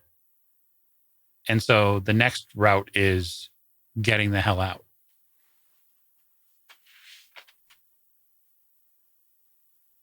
And what's the creature doing? Still trying to chomp down on Emerenzia? It has not gotten an action yet, but it looks like it is going to either try to grab Emerenzia or it's going to try to grab Ophelia, one of the two. I mean, it's got 2 sets of arms, so maybe it'll grab both of them. Is it like connected to the base? Like it can't walk or anything, right? Or can it? It doesn't seem like it's connected to the base anymore. All the stone is wearing away Cool. from it. Yeah, I'm going to go try to tackle it. Okay. So, just for your benefit. It's stone. Yep. No. It's a large creature now, right? It's not stone. All the stone is falling off of it, right? It's shattered off of it. It's a big, muscly, meaty creature, which is, 8 to 9 feet tall. It has 4 arms. I can stab it. No, yeah, it's got flesh. You could definitely stab it. Do it. Tackling it, probably not. No. Let's do it. Let's stab it. Stab. With my new sword from Claudio. Yep. Your new sword from Nero Claudio. That's a famed military leader that you have a sword. Nero. Yeah. And I'm holding it. Okay. So that Hopefully I don't lose it. That's Dex melee for you.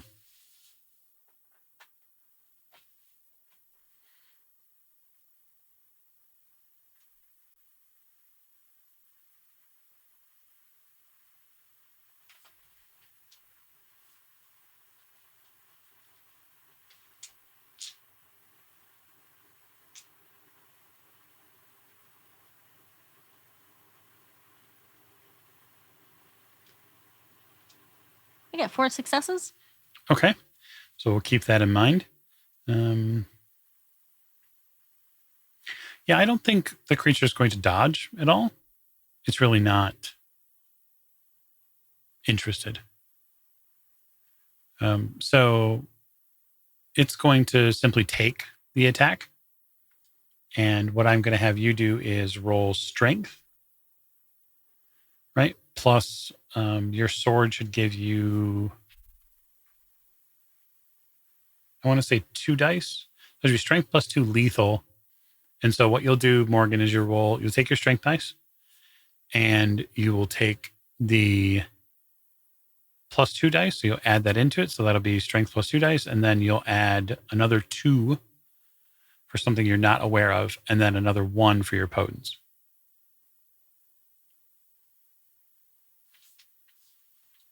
And you have to get successes on this. So let me roll my 8 dice Yep. for you. Yep. You're already doing 4 damage. Now the question is how much more are you doing?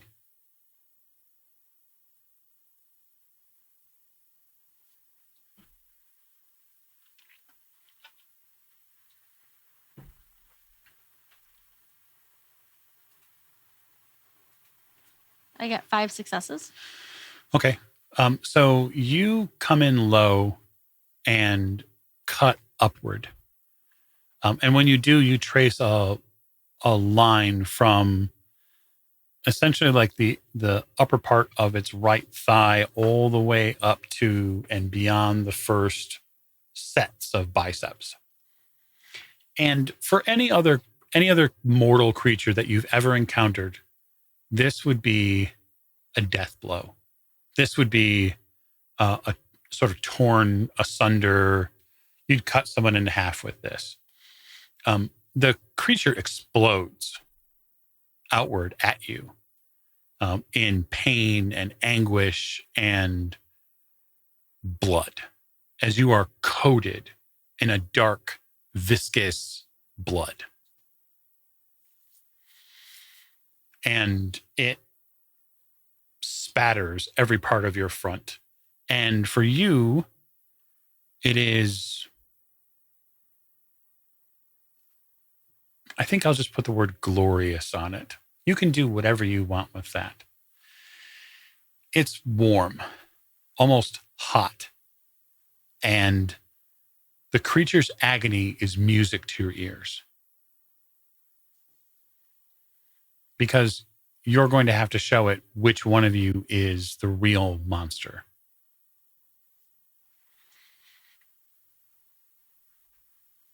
Yeah, I spread the blood across. Sorry. It's okay. Go ahead.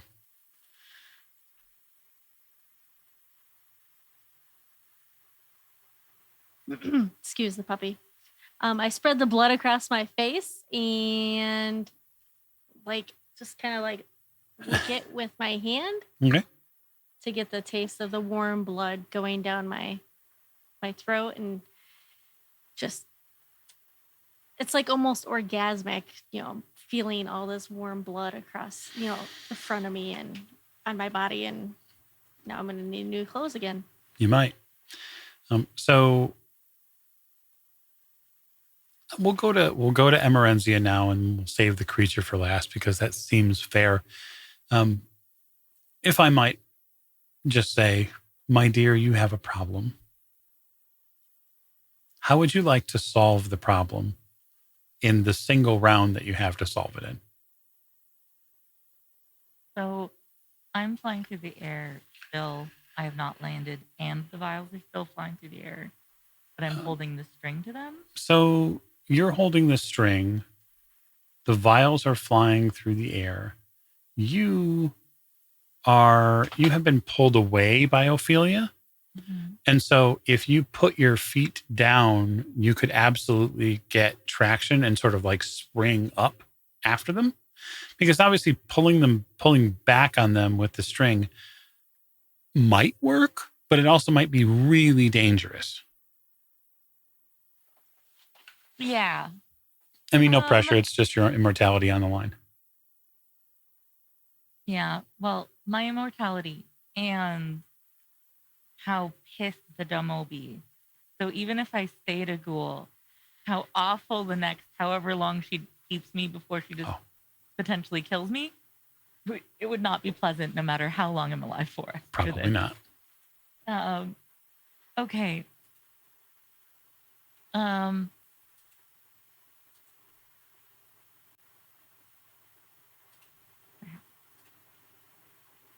I guess I think I'm gonna have to try to spring up for them. Mm-hmm. Okay. So, go ahead. I'm gonna use my willpower. You're going to spend a point of willpower? Okay. I like that. Smart idea to prevent yourself from potentially botching. So that's dexterity athletics to spring upward.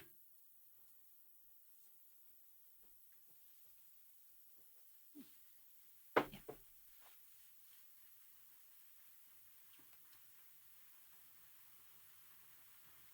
3 successes. Fabulous. I was really worried it'd be just the one from the willpower. You get your feet and your sandals hit the stonework, and then you spring into the air somewhat like a desperate frog. And you clutch this leather satchel, this little leather wrap of vials, and land back on the ground, holding them as if your heart has been removed from your body, and this is the thing which gives you life. And then you hear the creature behind you scream and roar in pain. And terror floods into your body. And you remember the feeling of all those teeth and what it's likely to try to do next. Which, speaking of, our friend, the statue, is going to act finally. So, Genevieve, you have presented yourself as a obvious threat to this creature and its potential existence. And no matter what incantation or funny magics may have kept this thing frozen, it is going to reach out and attempt to grab a hold of you. You are able to dodge this if you would like. Dex plus oh my goodness. Dex plus athletics. Yes, Dex plus athletics would be the roll.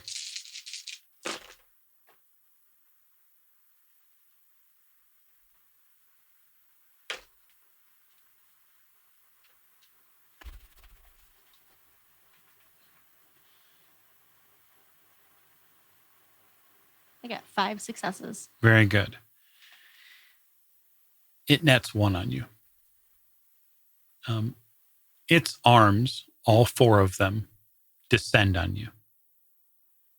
2 come for your shoulders. The lower 2 come for your hips. They grab onto you. I'm going to have you... I'm not going to ask you to make a strength roll because I think with your potence you're going to be able to hang onto the sword, but it is not in a good position for you to use at this point. It has sort of collapsed your chest. And while it is not seeking, at least is not able to at this round to do any damage, you can imagine what's coming next as its massive bat head looks down on you and its mouth opens wide. And that will fall to then Ophelia, as now she comes up for her action.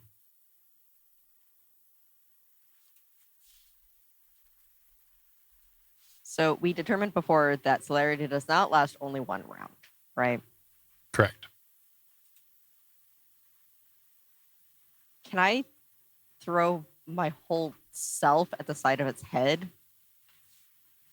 In what way? Like body slam it. In the head? The head specifically, yeah. Okay, Is there a way for me to do that? Is its head lowered enough towards Genevieve that I'm able to do that? I think the more if you were going to be combat oriented, you wouldn't just spring and throw your entire body at something. You would utilize one of two things, either your fist or the strongest bone in your body, and that's your elbow.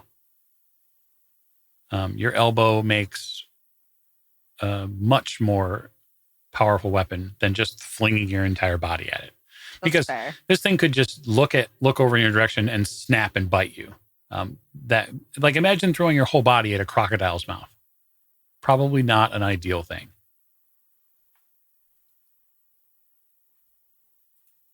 Yeah, I mean, I'm happy to essentially elbow it in the face. Yeah, I mean, you can elbow it, punch it. It's the same roll, so Yeah. you're not going to get anything special because you don't have like a combat maneuver that includes your elbow. But you are a Bruja, so certainly there will be potence involved. Yeah. So yeah, it would be Dex Brawl. Yeah. And the creature is going to attempt to dodge, but it is going to attempt to block, and it will block with Genevieve. Of course. 2 successes. You know what? You are going to hit because that 1 cancels that 10. So you net 1 success and you get in. It tries to block with Genevieve. You see that. You see it actively move her body in the direction, and you manage to slip around and connect with its face. So now you'll roll strength plus potence for damage. And as you're a ghoul, you'll do lethal with a punch. Not that Genevieve didn't do lethal earlier, but So are 6s still for damage? Yep. What we're looking for? you bet. Then I do 4. Very good. You punch it, and when you punch it, you feel like part of its massive, somewhat furry head. Seems like it has a big bat head with like a crocodile mouth. It's weird. It's not, maybe not weird, but it's definitely different. You feel part of its head sort of cave in, like it gives way to your fist. And then at that point, it's going to end up being Genevieve's action. Well, seeing as I can't get to my sword, No, you can't. I am going to take. Do I have access to both my hands? Since the sword's against my chest. Yeah, or- just like by accident. You have the sword in hand. What I mean by that say is like, you haven't dropped it, but it isn't.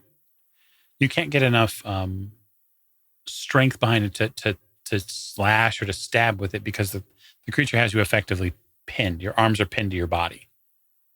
So you have, quote, access to your hands. Yes, you could like drop the sword and put your hands together, or you could kick at it, or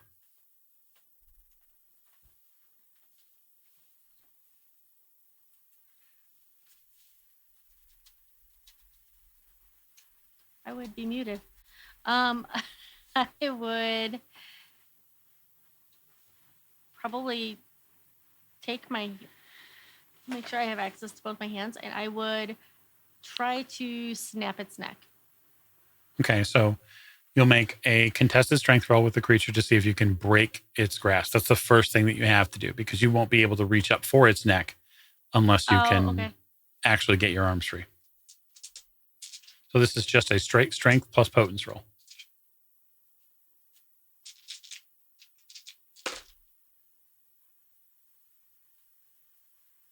Hang on. So if I want to spend a blood point to turn the dice into automatic successes, do I have to do that beforehand or after? Oh, beforehand.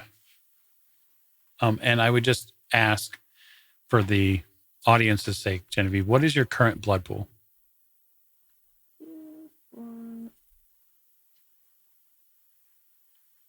I have 9.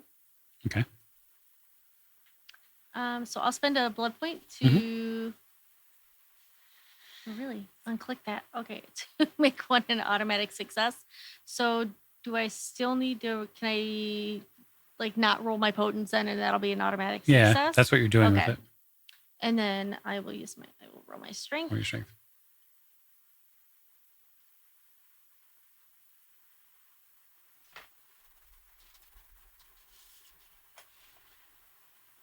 That means total I get 2 successes. Okay. It holds you fast and you struggle.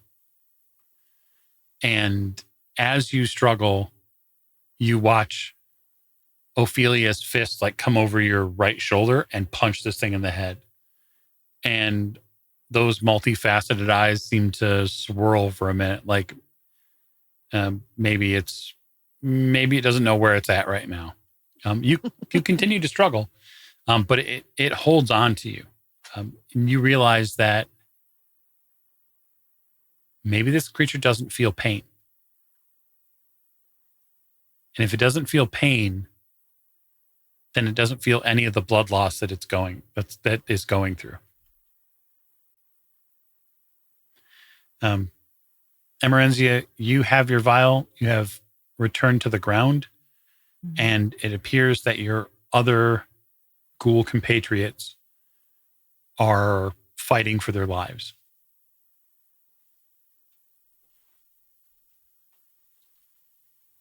It is your action. Like too much of a monster. But where is it in relation to the bag that I had left under it at this point, now that it's moved a little? It's moved a little. The bag is still there. I just meant, where is the monster's like, how far would I have to squeeze between its legs or anything goofy to get to my bag is what I'm thinking. Yeah, like absolutely. Okay. It has not moved that far. I mean, it's moved maybe like 2 or 3 feet. And so I would say that it's possible for you to get in and get your bag. But you would definitely be within range of like its tail, which seems to be sort of ballasting it a little bit, giving it some balance. There's a weapon rack nearby. There is a weapon rack. It's on the other side of the creature. It is something you could get to. The weapon rack has various swords, spears, etc. Emerenzia is not built for fighting at all, but she could. Emerenzia is going to go around to the weapon rack. Okay. And will try to slide one across the floor to a pinned Genevieve. Just like a weapon, slide it over, since she can't reach swords and things. Okay. Yeah, that makes sense. You can slide a weapon over. It would also be something that would be probably close enough for Ophelia to potentially grab. I mean, Genevieve has not lost the handle on her sword, even though her entire body the front part of her body is completely covered in blood. She still has the sword that she had originally in hand, but like she's struggling under the massive strength of the creature. Emerenzia is so bad at throwing things. Throwing one to Ophelia, I'm a little worried she'd stab one of the other ghouls. Fair enough. So I think sliding one to Ophelia or Genevieve their direction still is the best chance of not accidentally killing one of them for the statue creature. Right. So okay, so we'll say that you slide a sword, some sort of random weapon over in that area, and we'll sort of see what happens. You've gone, and then the creature's going to go, and then it will be Ophelia. So at this point, Genevieve, something unexpected happens. And that is this creature lifts off the ground. Its bat wings lift it into the air. There's this massive rush of wind. And you feel yourself pulled up into the air. You're probably 2 or 3 feet off the ground as this round gets moving. It doesn't look like the creature can fly very quickly, given its weight, but it can definitely get off the ground. And as it goes up, its plan is to feed on you, because it's lost an awful lot of blood. And so I would like you to make a strength roll in opposition to me. My plan, as I have you pinned, is to now bite. And so that might be something you might object to. Can I use my potence as well? Yeah, it's a strength roll anytime.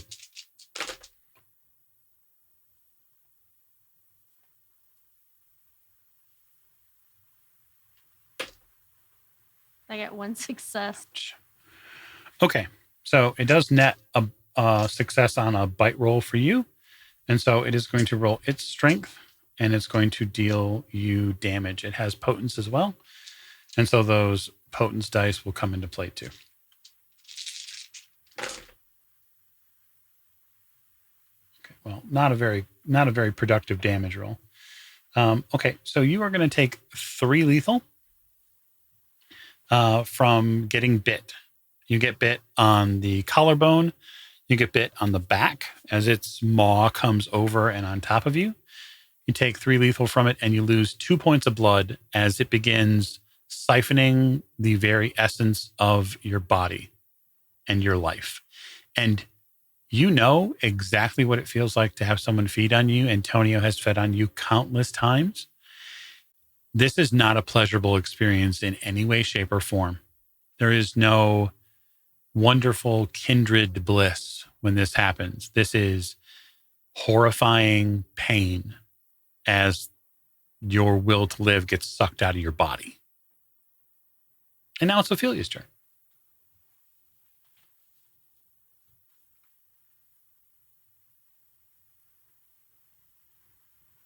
So Genevieve is like a couple feet off the ground. So the creature is a couple feet off the ground. Genevieve is probably about 4 feet off the ground in total. She's in this thing's clutches. And now as you, in some way, sort of stand underneath both of them, you are being coated in dripping blood.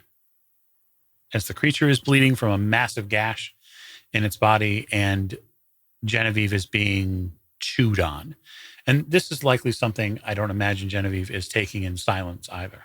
And so the stones here are reverberating all of her terrifying calls of distress. That weapon that was slid over, am I close enough to grab that? Oh, yeah. All right, I'm going to grab that, and I'm going to jump and stab up into its neck if I can reach that far. You wouldn't be able to stab up into his neck, but its, we'll just say lower abdomen area and its tail are free reign. You could cut or hack at any of its legs.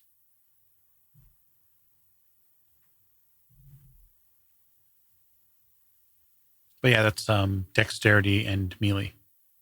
Yeah.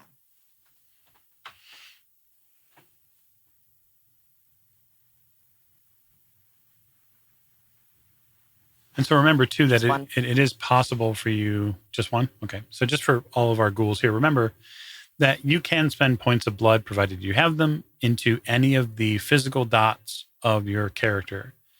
Now, they're temporary. They're only for a scene. And, of course, as ghouls, you only have 10 points of blood total. But it can be done. And that also means it can be spent into stamina when you're making stamina rolls. All right. Just one? Yeah. It can't dodge you. So I'm going to have you roll strength plus potence plus 2. Okay. No special fun dice for you because you don't have the same weapon that Genevieve does. 4. 4? Okay.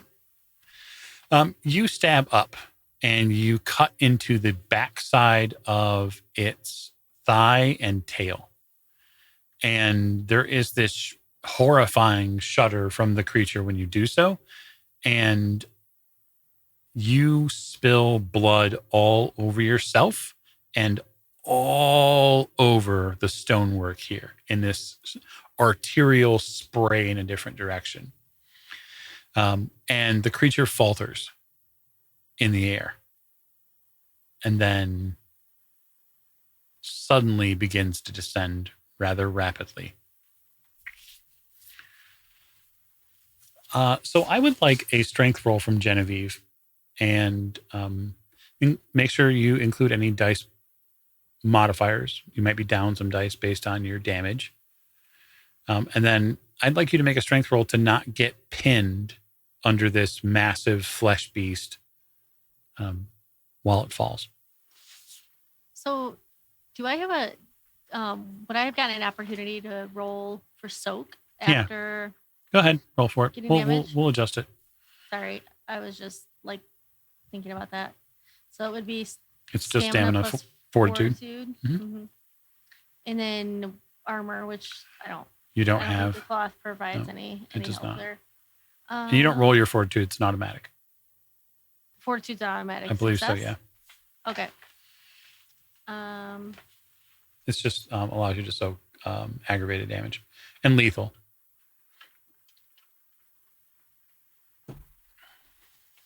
I'm just looking at it. I'm sorry. It doesn't say that it's an automatic success, but I'll take it.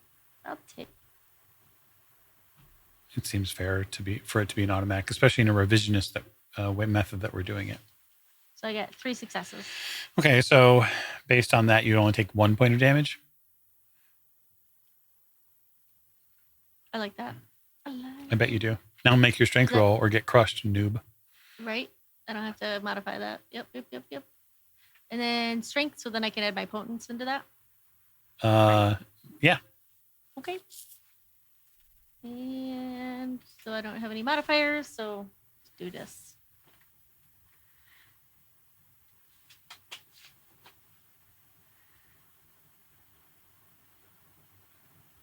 I only got 2 successes on that. Okay. So you don't get out from under it completely. You get mostly out from under it. The fall is not going to do damage based on the distance because you're not really high enough up for it to matter. But it's more of a horrifying inconvenience. And it doesn't look, it's not particularly pleasing to look at. You basically get pinned under a couple of forearms. The body of this creature is enormously heavy. And so when it falls, there is a crash in the room and several things sort of go off in different directions around you. Some of the beautiful statuettes pieces that are here, they topple over. The floor is flooded with dark red blood. And you take a big mouthful of it as it surges out of the creature. I mean, normally I'd be okay with that, but in this instance, I really don't want to be pinned. Yeah, you can extricate yourself, or Ophelia can assist you in getting out. Either way, you're able to get to your feet and sheathe your sword. All of you look like you have been in a slaughterhouse tonight.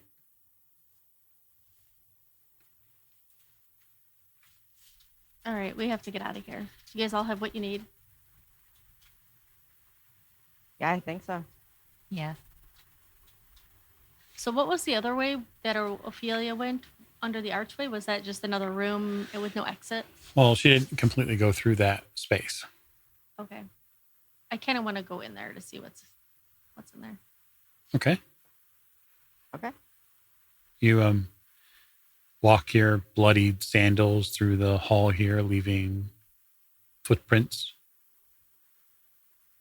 You get deeper into this space, and it's a little earthy here. It smells different. There's an incense in the air in here. As the roll of the light from the torch spills out into this space, you see a long marble sarcophagus.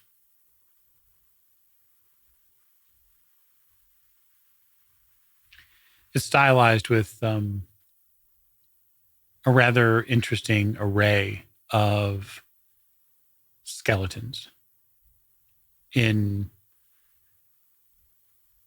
a relief form. There's 5 of them. One seems to be some sort of ruler, the other perhaps a scribe, another perhaps a religious zealot, the other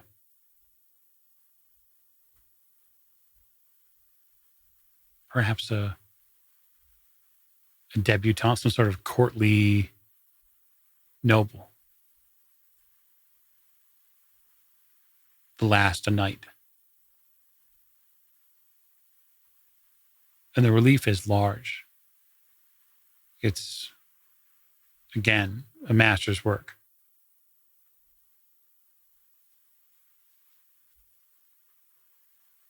I have theology. Am I able to roll to see Oh, certainly. who might be in this? Yeah, you can roll intelligence theology. I'd like to as well. Yep, go right ahead.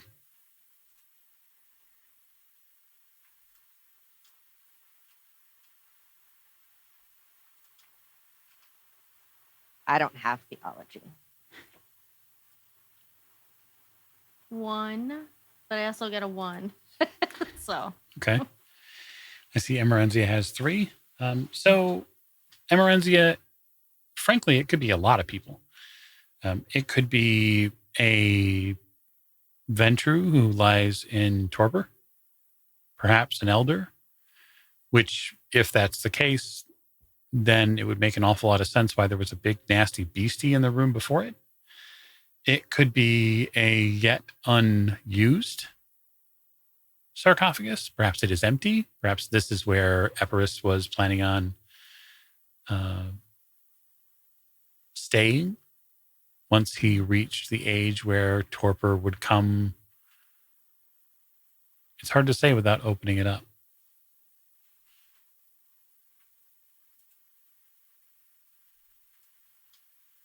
I will relay that to the others, except for the opening it up part. Just I relay everything up to it's hard to say as an exposition to my fellow coolies.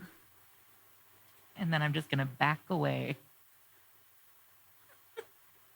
I've already seen enough of what's inside of stone down here tonight. I don't need more. You're the first to hear it, Emerenzia. You hear a noise behind you. It is not a pleasant one, at least not in this fashion. You hear clapping. Slow clapping.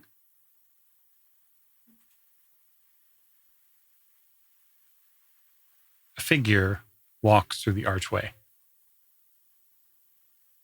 He's dressed in a dark tunic. He has a tan coating to his skin, a dark facial hair, a wide smile, and he is clapping.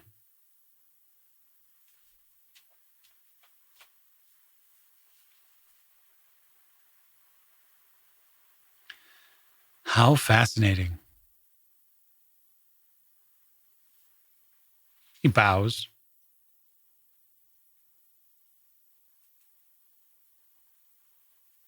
I'll bow back.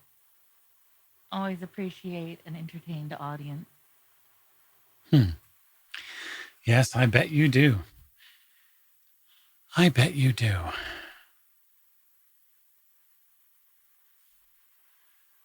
So, who have I entertained this evening? Oh. He gestures to himself, sort of patting his chest with a smirk. I'm Bardus. From the north. I'm here with my clanmate, Zoe. We came for the festivities, and when we heard there was something amiss, we decided to investigate. Zoe hasn't made it in, but I'm certain she will in time.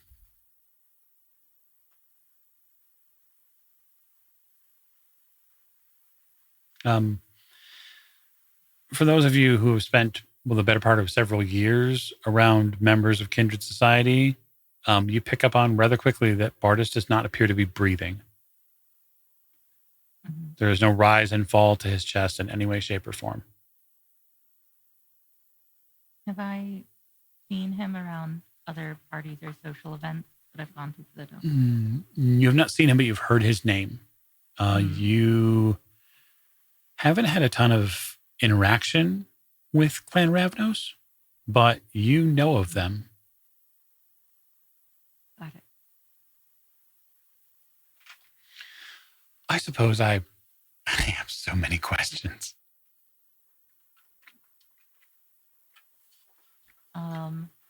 Ramsey is just going to sort of slowly stride over to her bag that is probably disgusting, but still a bag nonetheless. Mhm. And as long as he doesn't stop me from getting it, I'm just going to pick it up and put the vial in it and put it back on. He All doesn't. about He my doesn't. He business. doesn't impede you in any way. Fantastic. So, well, and you are. Oh, I am Emrenzia. So Mm. bow with a flourish. I usually am here with the Doma or otherwise attending for the clan. Yes, I know your master. She's quite the virtuosa. Now, speak up, ladies. There's no reason to be wallflowers here. He smiles, and you can see that he has some fairly obvious fangs.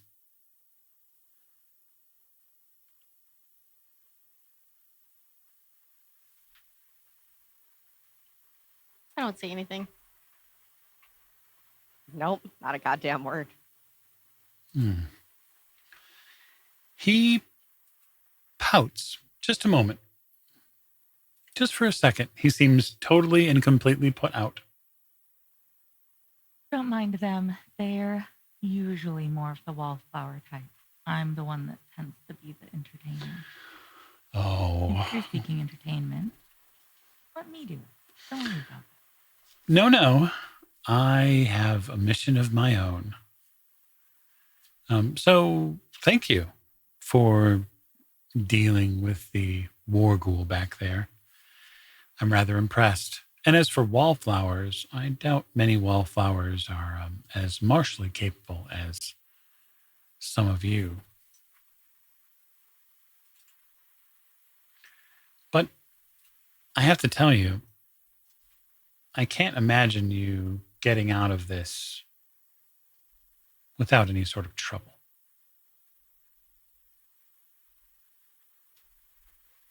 You weren't planning on just waltzing out of here, were you?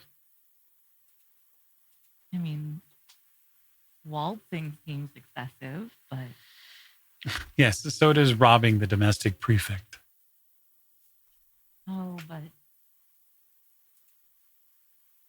it was. I mean, I can't speak for the others, but in addition to being what was required of us, it was fun. Well, who doesn't like a little bit of fun?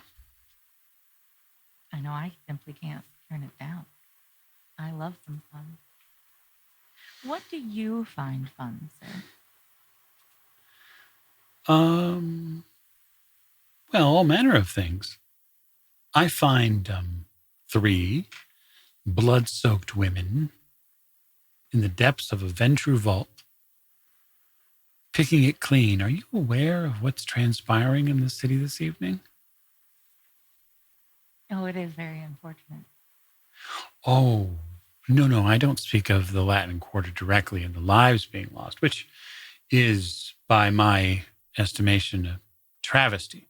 I mean, after all, if they burn the Latin Quarter as they are discussing, where will I sleep? The newest rumor is that they are putting all kindred in the Latin Quarter to death. Oh, Ophelia, this is very bad news for your sire, if this Sure is true. fucking is.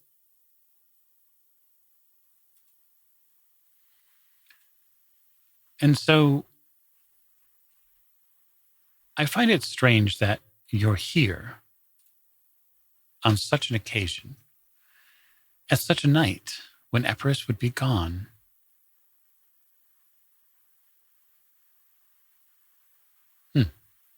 Some people are blessed with good timing. Emerenzia will say, flipping some hair over her shoulder. You sort of like whip hair over your shoulder and you realize that like your body is sort of soaked in blood. So it's like this splorch sound that happens when you shift your hair. It's probably not the most appealing thing that you've ever done, but that's okay. So why are you here? Because I choose to be, child. I choose to be. I mean, like here in this room. Are you supposed to be here too? If we're not supposed to be here, you're not supposed to be here.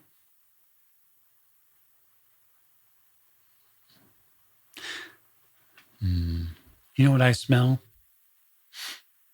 Beyond the blood. I smell presumption. You smell like the presumption of something. Royalty, importance.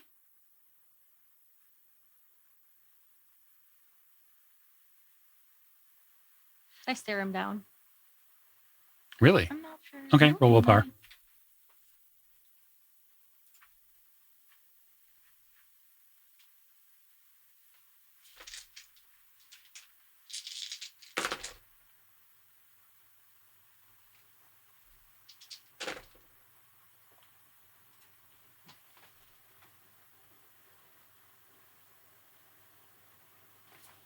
Yeah, 3 successes.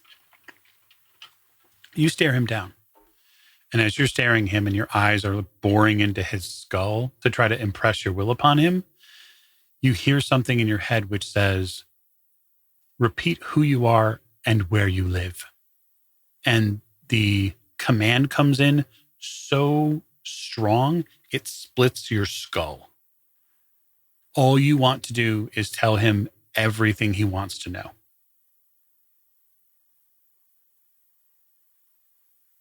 Well, that's not helpful. No, I can't fight. it's called dominate. No, that's what the willpower is for. Mm-hmm.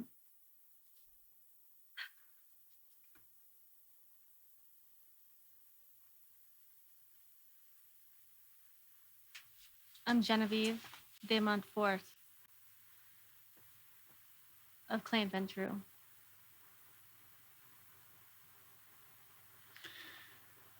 Wonderful. So you do have manners. He turns his gaze to you, Ophelia. Now,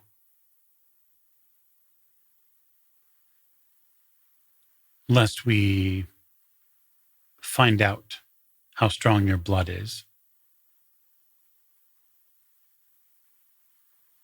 who are you and who sent you? I keep my gaze leveled like directly at his chest Mm-hmm. because I have seen that move before. You literally just saw it. Yeah.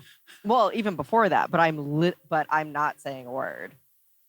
If my master's gonna die, if there's even a risk of my master dying tonight, I cannot leave this room dead. He turns back his gaze to you, Emerenzia, and says, I prefer at least to know who my dancing partners are. Now, if you'd like, I can assist you with your extrication from this bloody hell. Or, if you continue to be aloof, I can leave you to the guards who are coming. Which would you prefer? What would you like in return for helping extricate us from this situation? I'd like to know who she is. He points directly at Ophelia. And who does she serve? Oh, gosh. I only met her this evening, so I don't even remember her last name. But it's Ophelia something.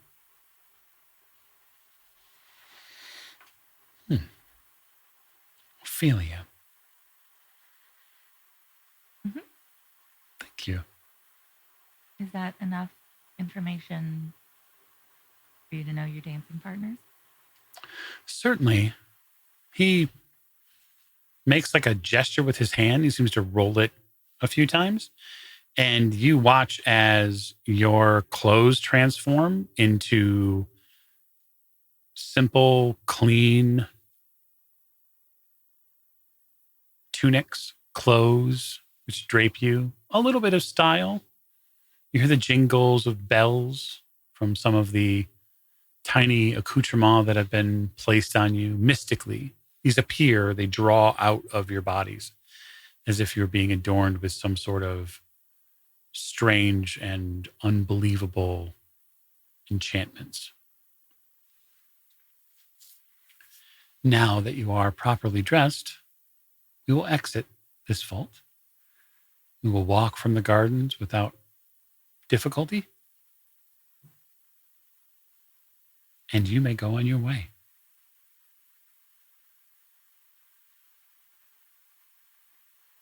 I feel like this is too easy.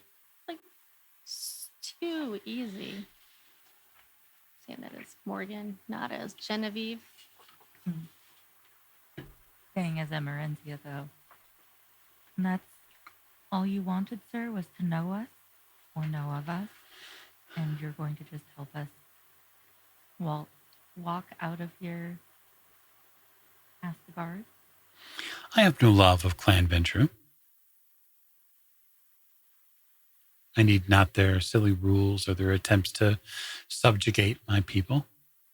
And so if I have an opportunity to stick a fork in their eye, I might do so. Frankly, I find it fascinating that 3 ghouls broke into the domestic prefect's vault, murdered his Gordian war ghoul, and are going to make off with some sundry treasures. I mean, that sounds like a laugh. You know, I like the way you think. Shall we get out of here before the guards get down here then? I think we should. Also, if you like the idea of sticking a fork in their eye, I should tell you about where a fork ended up in somebody else earlier. It was fun. He stretches his arm back as if to invite you to walk out. I will head that way with him, glancing over my shoulders at the other ghoulies. Because right now, I think at least going past the guards is wise. Going past the guards in whatever is happening right now, whatever way he had down here, is better than the only way I know back up that is full of guards and leads to a dirt hole we climb back through that they've probably definitely noticed. So, It's reasonable. at this point, it's mostly just how do I not get eviscerated? Because I'm sure we can't take this man. Yeah, I think that there is one thing that ghouls of several years would understand. Like a ghoul on ghoul fight is one thing, and a team of ghouls can probably likely take on, maybe certain vampires. But a member of Kindred Society that's been around for a little while is, well, it's a predator. They're predators. They're very dangerous. Exactly. And you already know that he has mentioned that Zoe, his clanmate, is somewhere around here too, and you have no idea where she is. And the idea of taking on 2 vampires is out of the question. I need to make it back to my Doma alive. I'm going to go along with this guy for now. So provided there are no objections, he walks with you out of this space, back up the long staircases, back up into the room with all of the busts. And that is sort of when you start to see certain things. Like you see that there is a drape cloth now over that bust that entranced all of you. Pointed at you and your clanmate Zoe. He smirks and says the imagery of Michael is very powerful in this city, especially when it's a present that he made. Ah, clever.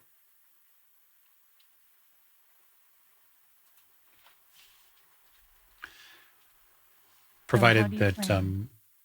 you continue up with him, he takes you to what is now the final staircase, which leads to the now open vault entrance. Okay.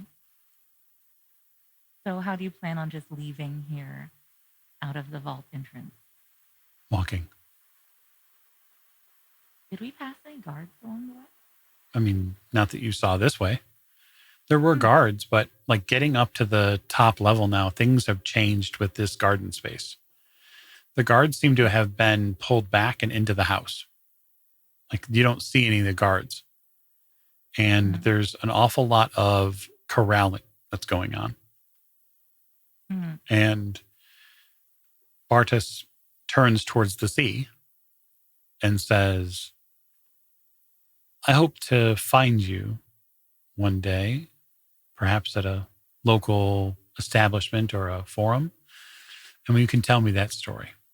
For now, though, I'm going to end the night on the beach. That's the safest spot. The outfits, your visage, should last only a little while longer. I would make haste.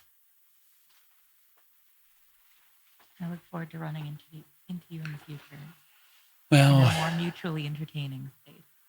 that makes one of you. He smiles. He reaches out as if to take your hand, Emerenzia. I'll let him. He kisses your hand, the top of it, very gently, and your hand feels different. And now there's like this tiny bauble on your thumb. It's like a band of silver with like this opal stone in it.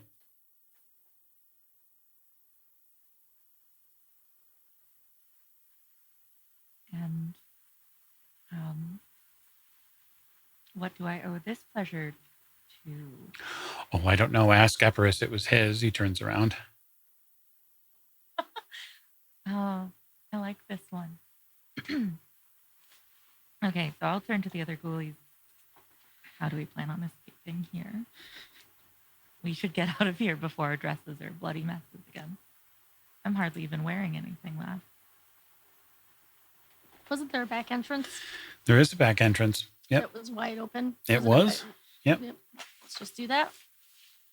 You'll have to walk along the beach for a little while until you can get back to one of the stone staircases that goes back off the sea level, because you can't get past the seawall because of the fortifications. But you can walk sort of in between and then get back up into the street level.